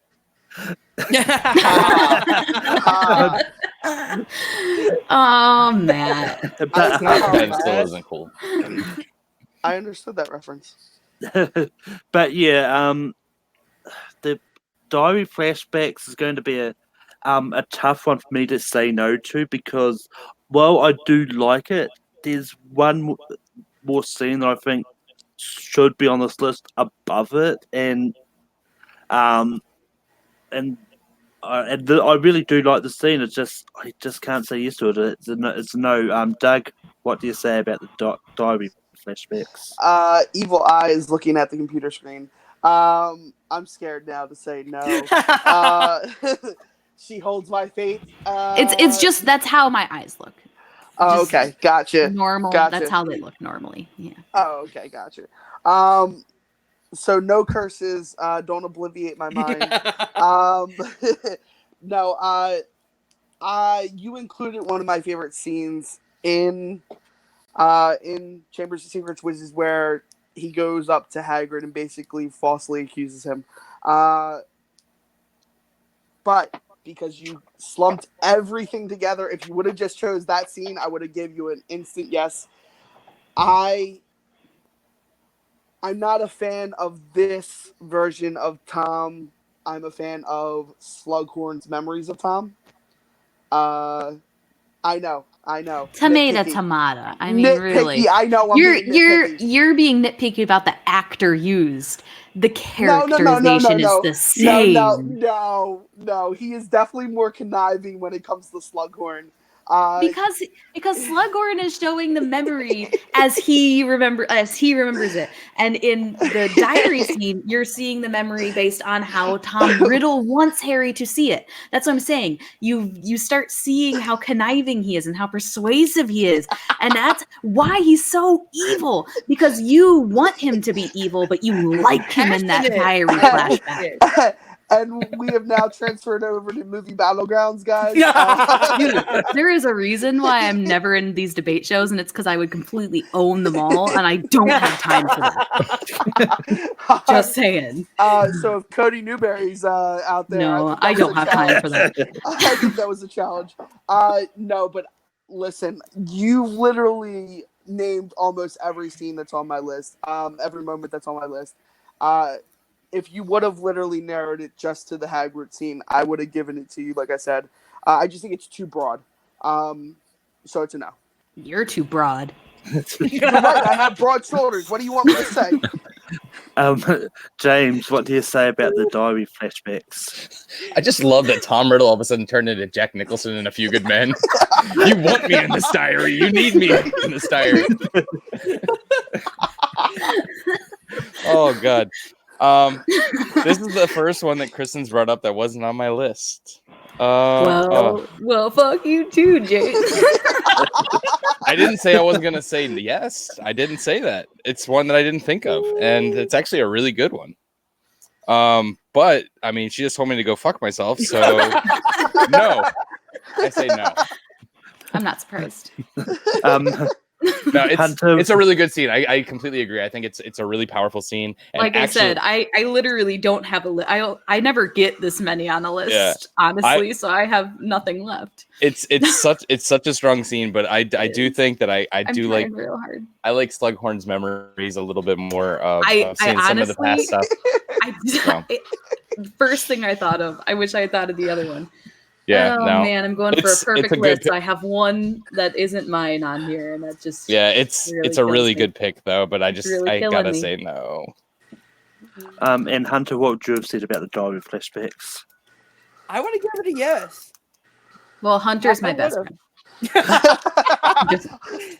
Just because it's like, as Kristen pointed out, like you get to see how Tom Diary. Oh my God. Tom Diary. Yes, Tom Diary. Tom Riddle is manipulating people using the diary, and again pointing out things that he wants Harry to see to trick him down into the Chamber of Secrets. Then we get that big reveal. So yeah, I would have given it a yes. I mean, sadly, your yes doesn't help it get on the list. But, fuck you too, Malcolm. Sadly, your yes doesn't mean anything. Like that's literally what Malcolm meant to say. But your vote doesn't count. But anyway, it's back to me, and I'm gonna go for the moment where Ron returns to the group in Deathly Hallows. Because this is just a great moment. Because, he comes in like when he saves Harry from the thing. I'm going for a little bit later than when he saves Harry, but when he returns when him and Harry return to the camp, they meet up with Hermione, and just Hermione's reaction when she sees him just starts hitting him like you've destroyed the locket. How did you destroy the locket? How do you have the sword? Like just her finding out that Ron is back, and just the emotional reunion of the trio. And I think this is probably one of the most best scenes that was actually shown in the movie, which involved the whole trio sort of there, and and only the trio. And I think this one deserves to be on the list. Doug, what do you say about Ron and Harry returning to the camp and seeing Hermione again? Malcolm, I love that pick. It would be maybe a 13 or 14 for me, just being honest. It's not my all-time favorites, but it's a pretty good scene. It's a pretty great scene. But like I said, it would be probably 13 or 14 for me, so it's a no. And James, what do you say about Harry and Ron returning to the camp?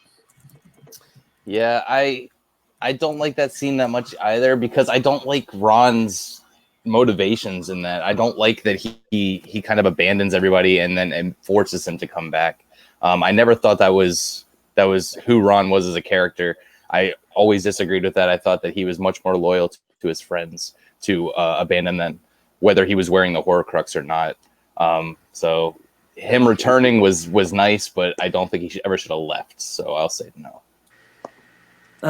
Hunter, what do you say about Harry and Ron returning back to the camp? Yeah, it's going to be a no for me also. Just pretty much for why James said. Because it didn't feel like the character that we grew up with. it felt like a total departure when he left, and then for him just to come back, kind of force himself, to come back in, I found it very jarring myself. So sadly, it's gonna be a no for me. And Kristen, what would you have said about the scene? Well, you turned down my option earlier. I would have said no. It's just terrible. No, it's a good scene. Yeah, it's not a great scene. Because Ron's not ever the most interesting character in any scene. So when you try and make him the most interesting character in a scene, it just isn't the most interesting scene, unfortunately. Hey, that's Shots not nice. fired. Shots fired. Not Sorry. nice. That's not nice. Ron is like the biggest wet blanket of the, like, all he wants to do is eat. That is Ron's character in the first 3 books is him stuffing his face. That is his characterization. Why you gotta hate? Why you gotta hate on Ron? Huh? Boring. Hey, Doug, it's back to you for another moment. All right, Friendship's destroyed. All right, so I think we need a really happy scene to close us out. I don't care where it ends up on the list, whether it's 12, whether it's 5, whether it's 1. I think we need a really, really happy scene and a really, really beautiful send-off. And I know that everybody's like, we need earlier movies. I just think this scene was well done and where the series should have ended. I think the epilogue where the epilogue scene as a whole, you get to see them finally live out their lives as happy. You get to see these characters who we've grown up with just come into their own. And you get to see the line, which is one of my favorite lines, you were named after 2 of the greatest wizards of all time. And one of them was a Slytherin. And he was the bravest man I ever know. He was close.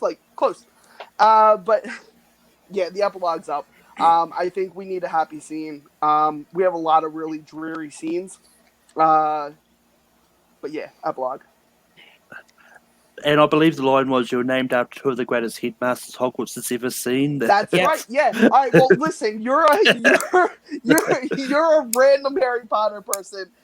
You run the table on people. I'm sorry I didn't get the line correct.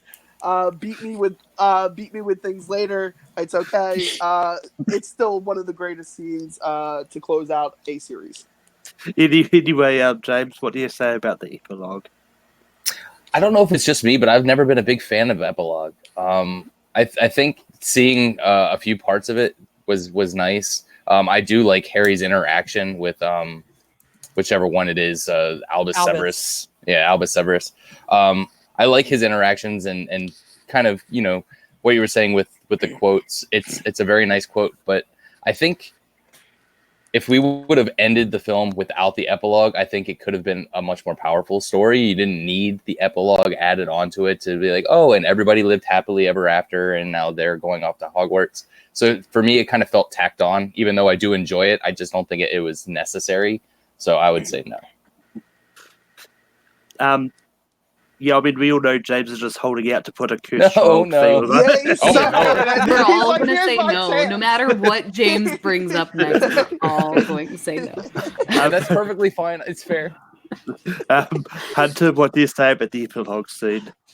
I'm going to give it a yes. I had it on my list. This is such a great scene because you get to see the characters that you grew up with, whether it was the books or the movies, and you can see their children continue the legacy of going to Hogwarts. They're on the Hogwarts Express. They're going on the Hogwarts Express, and you see Ron Hermione's daughter. You see Draco and his wife and their son, I believe. Yes. Yeah, and then of course, Astoria Greengrass, and yeah, that's his wife. Is Astoria Greengrass. Good to know. But yes, definitely, I love this whole epilogue scene. Kristen, what do you say about the epilogue? No. Say no. No. Name. I agree with James. I think that in the book, the epilogue made sense. In the movie, I don't know that we needed the epilogue. I felt like the scene fading away with Harry, Ron, and Hermione on the bridge was a great ending. And I felt like the epilogue felt a little bit like the 10 fades to black and white in The Return of the King. And that's like one of my favorite movies. And I still like, that's a huge fault of that movie is how many endings it has. And this is one of those cases where it had an ending and then they tagged something else on there. And it just didn't feel like it had to be there. And also that poor child whose name is Albus Severus Potter. Like, it's two great people, but that is a terrible name for a child. It is a beautiful name. Albus Severus Potter. I mean, it's better than it's better than Albus Brian Percival Wolfric Dumbledore. I think that's way better. I think that's way better. Poor Albus Severus Potter. He was it's a beautiful name. But anyway, I do like the epilogue scene, and I'm going to say yes, that I agree with James and Kristen that it shouldn't be on this list.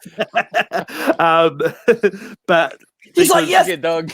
Because for everything that they sort of said, like it's one that didn't make sense a lot for the movie, and I mean it's one of those ones that it just kind of does it. It's kind of a retread of the initial train scene from Philosopher's Stone. So I mean, it was good on that kind of parallel, but that's about it. But Kristen, it's back to you again. How? No, It's not. It's James now, and we're all gonna say no. It's my turn to have everything shut Oh, down. I lost track of My heart just broke, guys. Thanks. I have a couple that I really like, but I think that what we need on this list is we need something that really involves the Trinity. And I think the thing that best kind of encapsulates everything and gets all three together is going after Quirrell and the Philosopher's Stone, going through the trials to get to him. When they go through the trapdoor, each person in that group, Hermione, Ron, and Harry, all have something to contribute to get there. You know, Hermione knows how to get rid of the Devil's Snare. Ron knows how to get rid of get across the wizard's chessboard. And in the books, you know, you have the potions room, which I really was sad that they left that out of the movie. And Hermione uses logic and gets through that. And then you have Harry, you know, flying the broom to catch the key. And it shows that each of them, it has skills individually, but as a whole, as a group together, they can really get above any problem. And as first year students, they're able to, you know, catch up with these these really difficult tasks that we're supposed to hold out, you know, anybody going after the stone, and they're able to do it as 11-year-olds. And I think it really shows that there's strength in the friendship that they would have for the next 7 films. So I would say going through the trapdoor, going after the Philosopher's Stone. And yet, talking about what Harry's kids should have been named, Matt Kuhn says in the chat that it should have been Indiana Solo Potter. That's a great name. That's a really great name. The fact that you can throw up the quotes is amazing. It's really good. Okay, but real talk, the fact that Harry gets to name all 3 of those children is something that would legitimately never happen in a marriage. I mean, she loves them.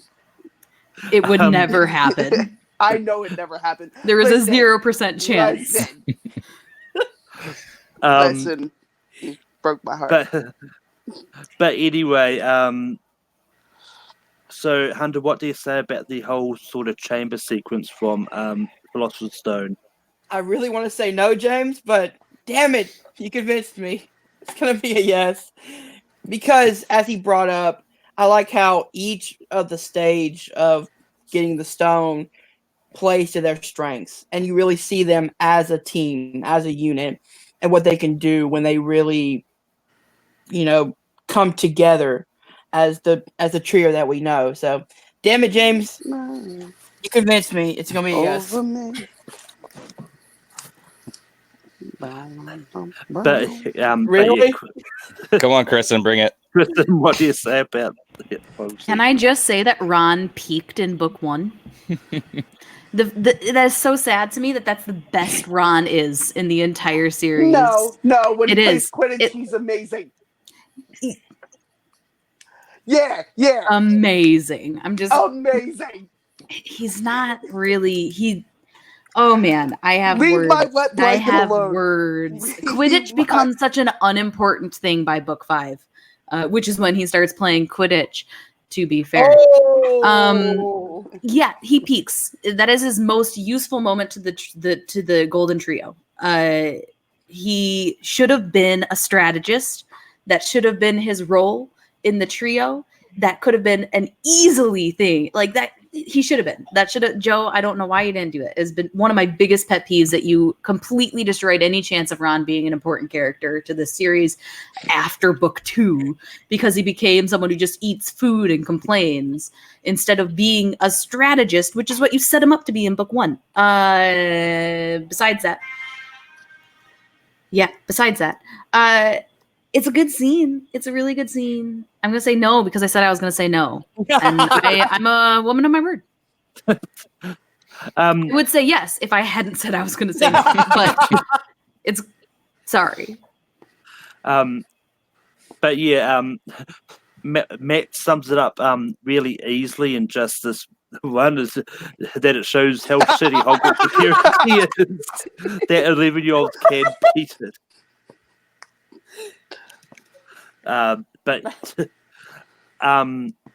But yeah, that for this, I didn't think of including the whole scene because for me, I just put the chess part of it because it does show a really good one moment in that where one sacrifices himself just so Harry could go on because he knows that it's Harry that was supposed to go on the whole time. That it didn't matter if Hermione made it, didn't matter if he made it, but yeah, and with that, I'm easily saying yes to the whole chamber sequence. Doug, what would you have said? I would have said no. I personally, the only part of that entire scene that I like is the wizard chess scene. I think the villain falls flat towards the end, and which leaves a really sour taste in my mouth for that first movie. But yeah, I mean, in saying that, I do wish I knew their logic for why they got rid of the logic puzzle. So, Time, well, Yeah. true. runtime. It's the same reason they should have kept the Sphinx in the Triwizard Tournament The in the fact that they maze. didn't do Yeah. the maze right. Yeah. Stupid. They didn't even show any blast-ended screws. I mean, In the entire full series. God. Bastards. I mean, They're my in the joke- new game. They're in the new game, and they look just bonkers. Yeah. And my joke just went over everyone's head. Sorry, Malcolm. Say it again. I'll laugh. I wish I knew the logic of why they got rid of the logic scene. Good one. But anyway, Doug, did you have any honorable mentions? Yeah, sure. I'll give 2.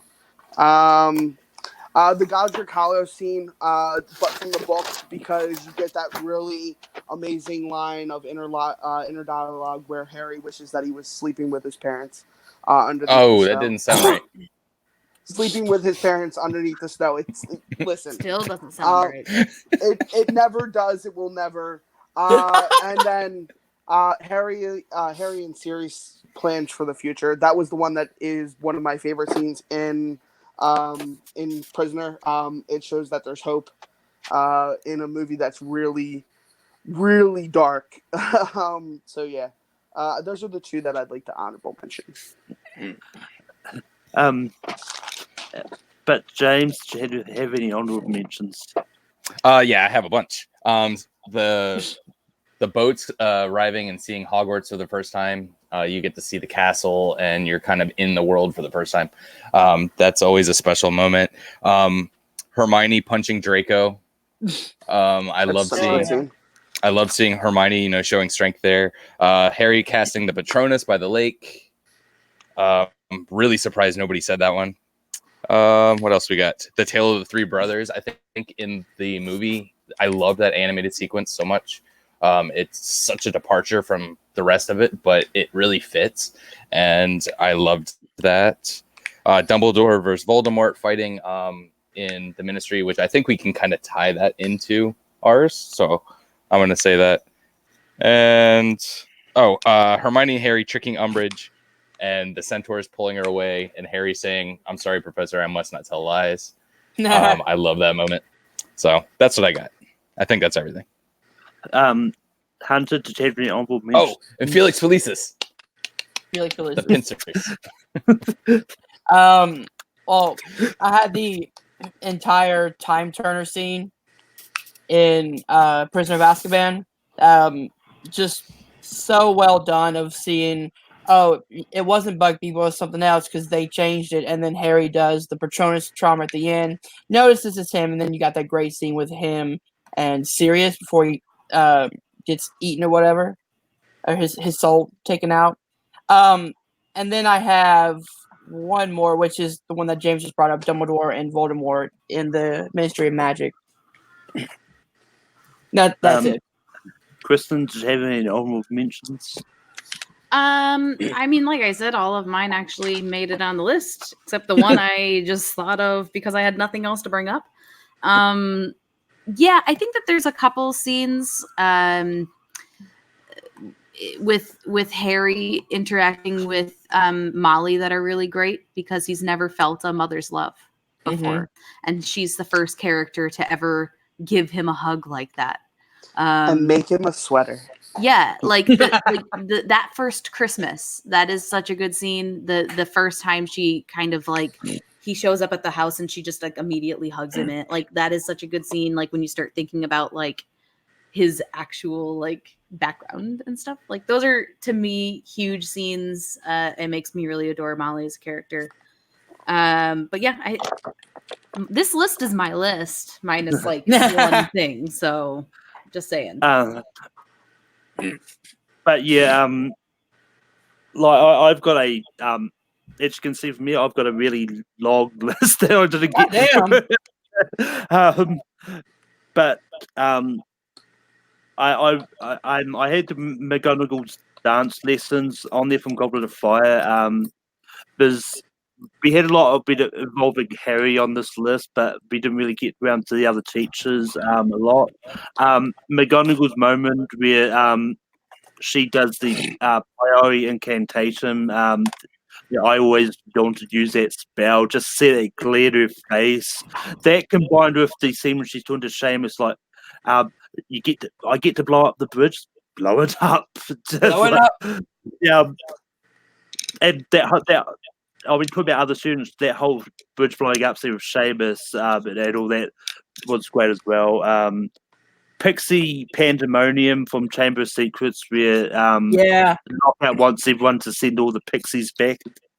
The meeting of Haragog, the wedding, Dudley's farewell from Deathly Hallows, which was a lot better in the book. Better in the book. That just shows how much Dudley has changed over there. The deleted scene's nice. Yeah. Yes. I can't believe they didn't leave that in. That is crazy to me. Yeah. Turn to page 394. I had flying to school with the car. Yeah. Good old Fort Anglia.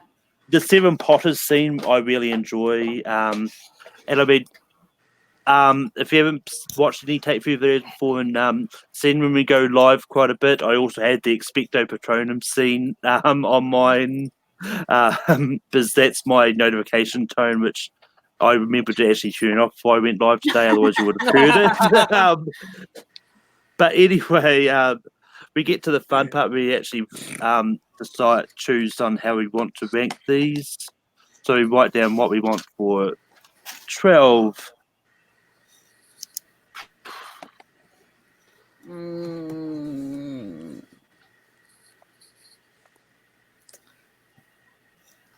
All right. Let's see. Hold on. This is where we break people's hearts as well. Yeah. Yeah, this is the fun part. Well, fun for some people.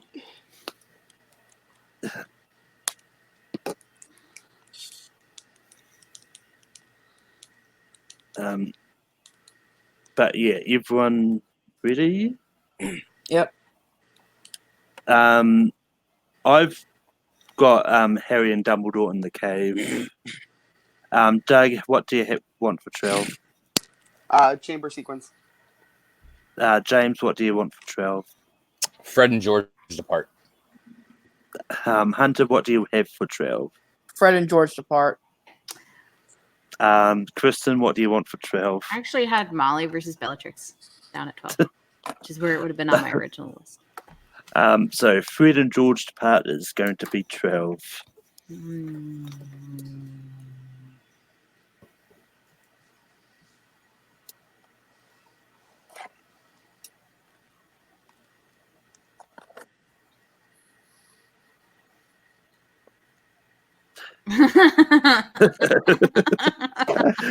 Very nice, Malcolm. That was a good joke. Thank you.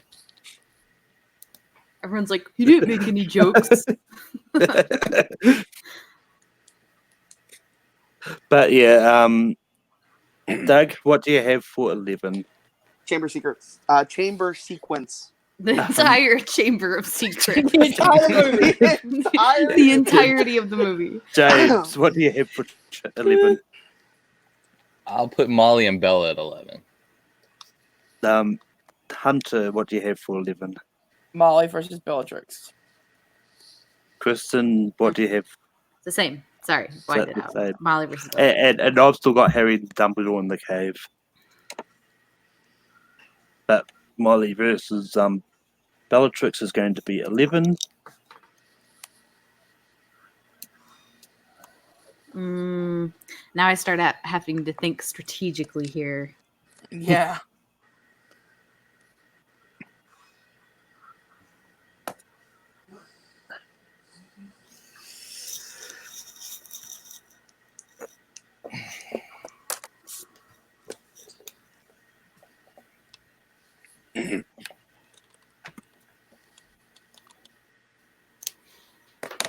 But yeah, is everyone ready?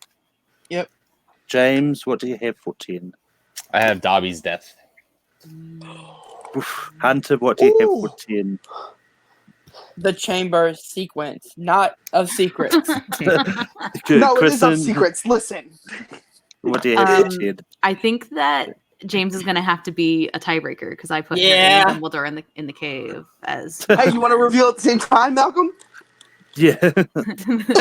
Yeah. So James James, was the the chamber tiebreaker. sequence or the Harry and Dumbledore in the Wait, are cave? these both? Wait, are these both James's picks? Yeah, they're both my picks. Yeah, they are. I did say I was thinking strategically. And I think Dumbledore in the cave is a more important scene and a more visually striking scene. So I will say the chamber sequence is lower. So we got Philosopher's Stone sequence. Okay.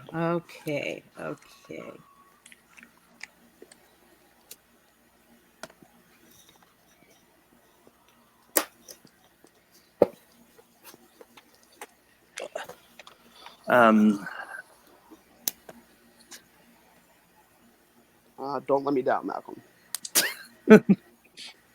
I don't know, I might somehow. You might. It's okay. Hunter, what do you have for 9? Harry and Dumbledore in the cave. Kristen, what do you have for 9? Surprisingly, I changed my answer to Dobby's death. I don't really know why. Just because. I've got Harry and Dumbledore in the cave. Doug, Dumbledore cave. I just put Dumbledore cave. Dumbledore cave is my favorite. and Dobby. that would be, it is, All of Dobby is gone. and Matt, don't make me hurt you because it is definitely Philosopher's Stone.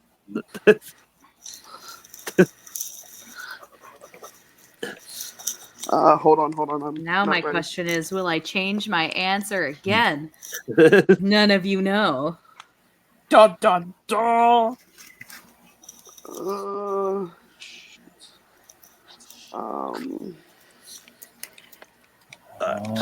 no, I I'm not hate ready. this. I'm not. At I'm this not time, I ready. actually do have to erase my board. I hate this so much. Oh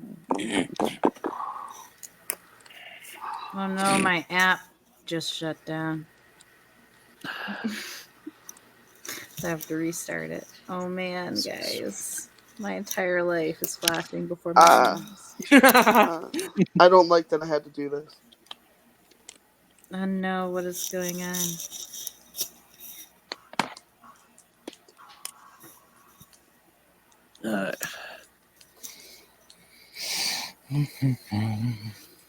Who'd have thunk it? Harry Potter.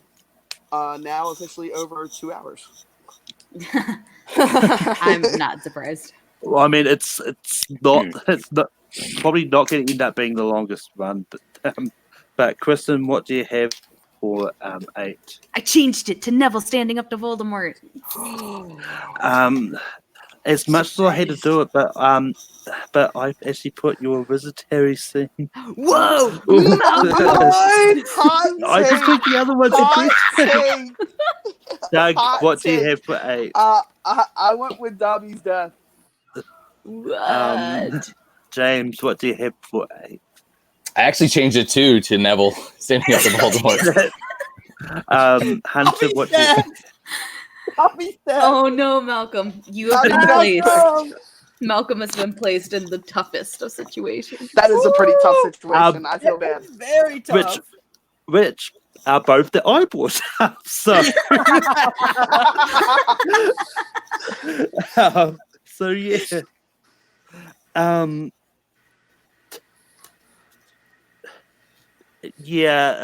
Stardrew, I'm going to let Dobby live for now. I'm going to put Neville stands up to Voldemort today. No. I cannot believe James. I cannot believe you changed it to the same one as me. James and I have like a mind meld. This is what happened in the first episode I was on with Cody. It didn't last long.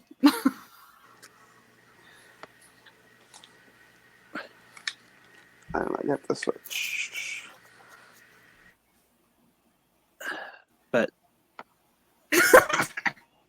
But yeah, I'm going to start off with this. I've still got your visitary. Doug, what do you have for 7? Dobby's death. James, what do you have for 7? Dobby's dead. Hunter, what do you have for 7? Rest in peace, Dobby, with a sad face. Also, poor Dobby. Starger in the chat says, "Let Dobby die now."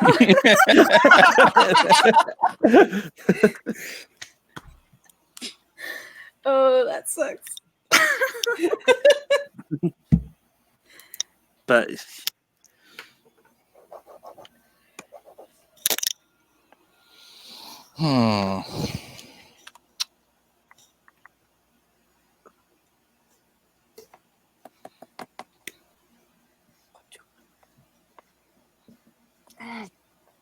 This is getting tougher and tougher.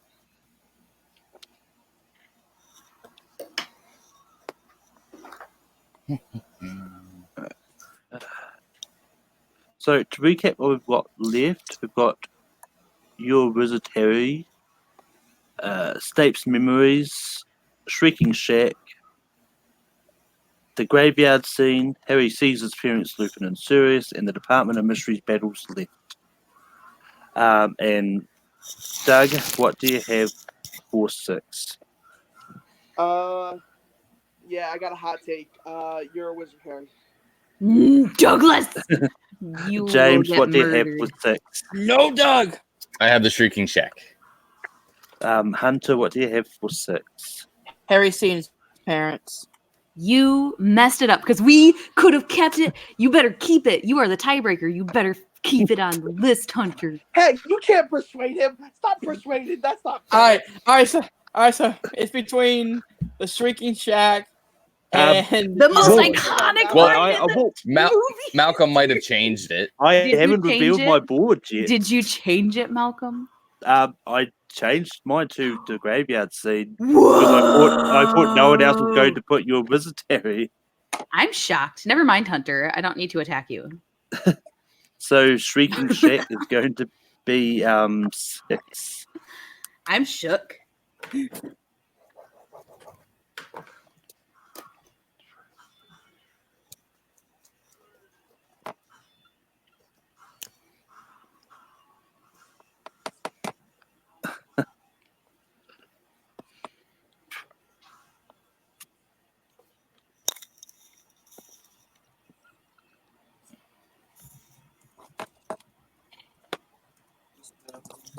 you know But what? Matt, it's not just that line is the moment; it's the whole moment where Hagrid meets Harry. There's not just that one line. That's what we consider for this. That's just the shorthand. Yeah.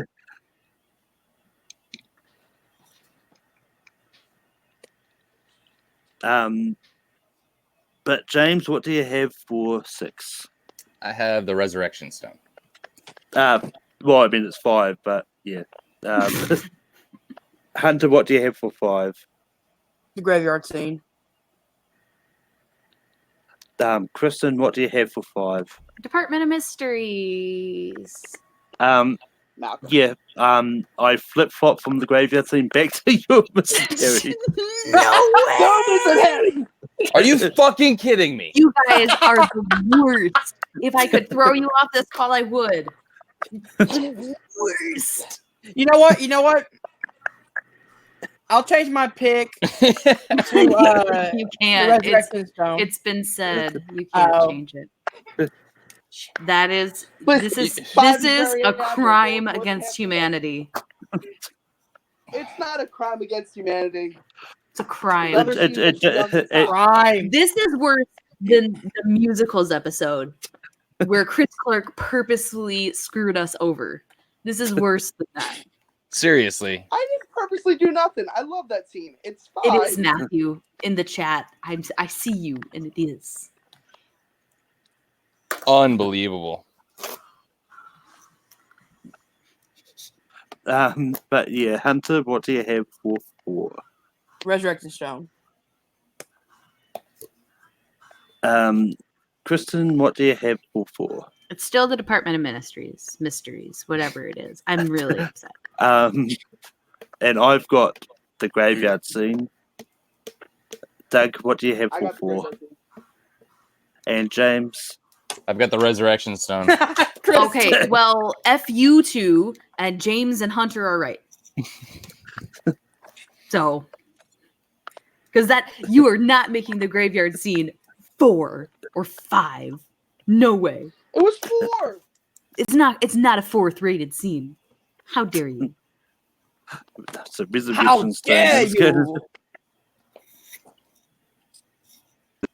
4?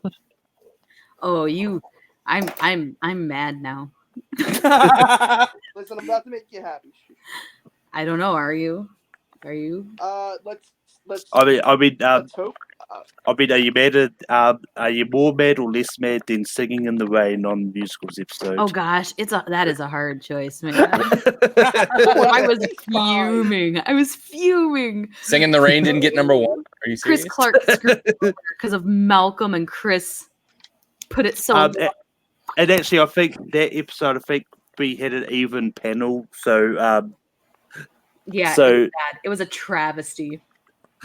it's why I've stopped doing even try it as much as I can to stop doing even panels. So, but yeah, Kristen, what do you have for 3? I still have the Department of Mysteries. Mysteries. Yeah, I've still got the graveyard scene. Doug, Battle of the Ministry. James, Department of Mysteries. And Hunter. Department of Mysteries. I like how everyone's trying to get on my good side now. Thank you guys. We haven't learned. Listen, I'm not trying to do nothing, okay? No, I'm actually angry because I almost put that when they knocked your wizard. Oh, I'm sorry. No, I almost put it and I would have tied Oh, you. man. I know. That This is too round. bad. Oh Mm. my gosh. It's okay. We're all okay. Everyone's fine. We're voting for number 1, right? Yep, which This is one's Okay. pretty easy. Ooh, is it? Is it? For me, it is. No. Is it though? This is hard. This is like the oh no. it's Both these between, things are incredible, but this one's pretty damn easy for me. between the graveyard easy scene for and me. Snape's memories. We're voting for number 1, or we're voting For for number what? Number one. We're voting for Oh, number Voting for 1. number 1. And oh man. It would have been better if my actual number 1 had been in the list still. But what I've got Snape's memories for number 1. Doug, what do you have for number 1? Snape's memories. James, Aaron, sorry, I changed something real quick. Yeah. You're a Wizard is number 1, but Thank you. because I can't do that, then Graveyard Scene, because screw you guys. Hunter, what Snape's What- memories. and Kristen. Graveyard scene because screw you guys. But graveyard scene is going to be 2, and Snape's memories will be number 1. Hey, guys. The one that I got on the list is number 1. But yeah, just to Damn, what a recap, list. just to recap the top 12. At number 12, really fairly low down, too low down in my opinion, is Fred and George Depart. At number 11, we've got Molly versus Bellatrix. At 10, we've got the chamber sequence from Philosopher's Stone. At number 9, we've got Harry and Dumbledore in the cave. At 8, we've got Neville stands up to Voldemort. At 7, we've got Dobby's death. At 6, we've got Shrieking Shack from Prison of Azkaban. At 5, we've got Your Wizard Harry. You're always- monsters. You're monsters. Monsters. So At number 4, 1. At Muggles is 4, what you are. At 4, we've got Resurrection Stone. At 3, we've got Department of Mysteries. At 2, we've got the Graveyard Scene. And at number 1, we've got Snape's Memories. You're missing an apostrophe. Grammar Nazis. but Hey, yeah, you're not a wizard or a speller, apparently. Now you're just so bad. I've Even even worse. noticed. I've even The noticed. American I've never even not a spelling wizard. So, but that comes to an end of another list. I'll have a new poll up with the 5 topics for next week. But yeah, it was an interesting list, and this was one that was a lot of fun, especially doing a moments one for a change as opposed to Yeah. characters or movies. And it's definitely not going to be the last one because there'll be a few other moments one that will probably come up later on in the year, especially for another big franchise which has an episode coming out at the end of the year. So I'll probably do one for that. Yeah. But Doug, where can people find you online? Well, hopefully, I didn't burn any bridges tonight by making that number 5. Don't hate me too much. But no, you can find me over here at Take 3. I join Rankum every now and then. I had the wonderful opportunity to join the Reactors Summit, which was nice. And then find me in the debate leagues that I commissioned 2 of them, and the trivia leagues. And James, where can people find you online? You can find me puddling around the different places on the internet. I'm on Twitter and Instagram at the handle you see there on the screen, and Letterboxd also. And then you'll see me competing in Full Metal Trivia, Multiplex, and doing stuff like that. And Hunter, where can people find you online? You guys can find me on my 2 YouTube channels. One is Film Nerd TV, and the other one is Combat Wrestling Network, where we host Combat Wrestling Trivia. I also have a all horror podcast called the Horoscope Podcast with my co-host Russell Howell, and we had a very special guest on this past episode, which was Janine the Machine for Jordan Peele's Us. That was a very fun discussion. And Kristen, where can people find you online? You can find me only being on Rankum every so often because every time I'm on, the wrong thing gets picked as number 1. That's all I have to say. Otherwise, you can find me Smith_Cat. Malcolm, this is a great show. Thank you. You can find me at Smith_K10, the number, not the word, on Twitter, Instagram, and Stardust, even though I don't post anything on Stardust. You can also find me hosting Take 3 Reactor Summit, where we talk about all things Schmodown and have guests. We maybe will have a great guest this week. Maybe. You'll have to wait to find out. If you didn't check our last week's episode up, we had an interview with Bibiani, which was great. Kara loved it. She's so excited she woke up for the clip. The mention of the beef wakes her up. Yeah, she loves Bibiani so much. Yep, but that's where you can find me all the time, every day. Not really. And you can find me hosting Rankum every Sunday night. I'm pretty sure next week it is going to be on Sunday, not a day early. but yeah, with whatever topic gets the number 1 voted on there. You can also find me hosting Full Metal Random every Tuesday. This week you've got a viewer skew match happening. You can also find me competing. You can also find me competing in trivia all over the place on Multiplex. I think it's dropping in a few weeks, but you'll find me and Matt taking on Hunter and Matthew Rosa in a fandom teams match. It's a really great match. You should all watch it. Oh, yes. And you can find me possibly appearing on the Reactors Summit, as well as Gone Off the Wind. I have a lot of things happening. I also run late TV fights as well on the TMT thing, which is TV debating.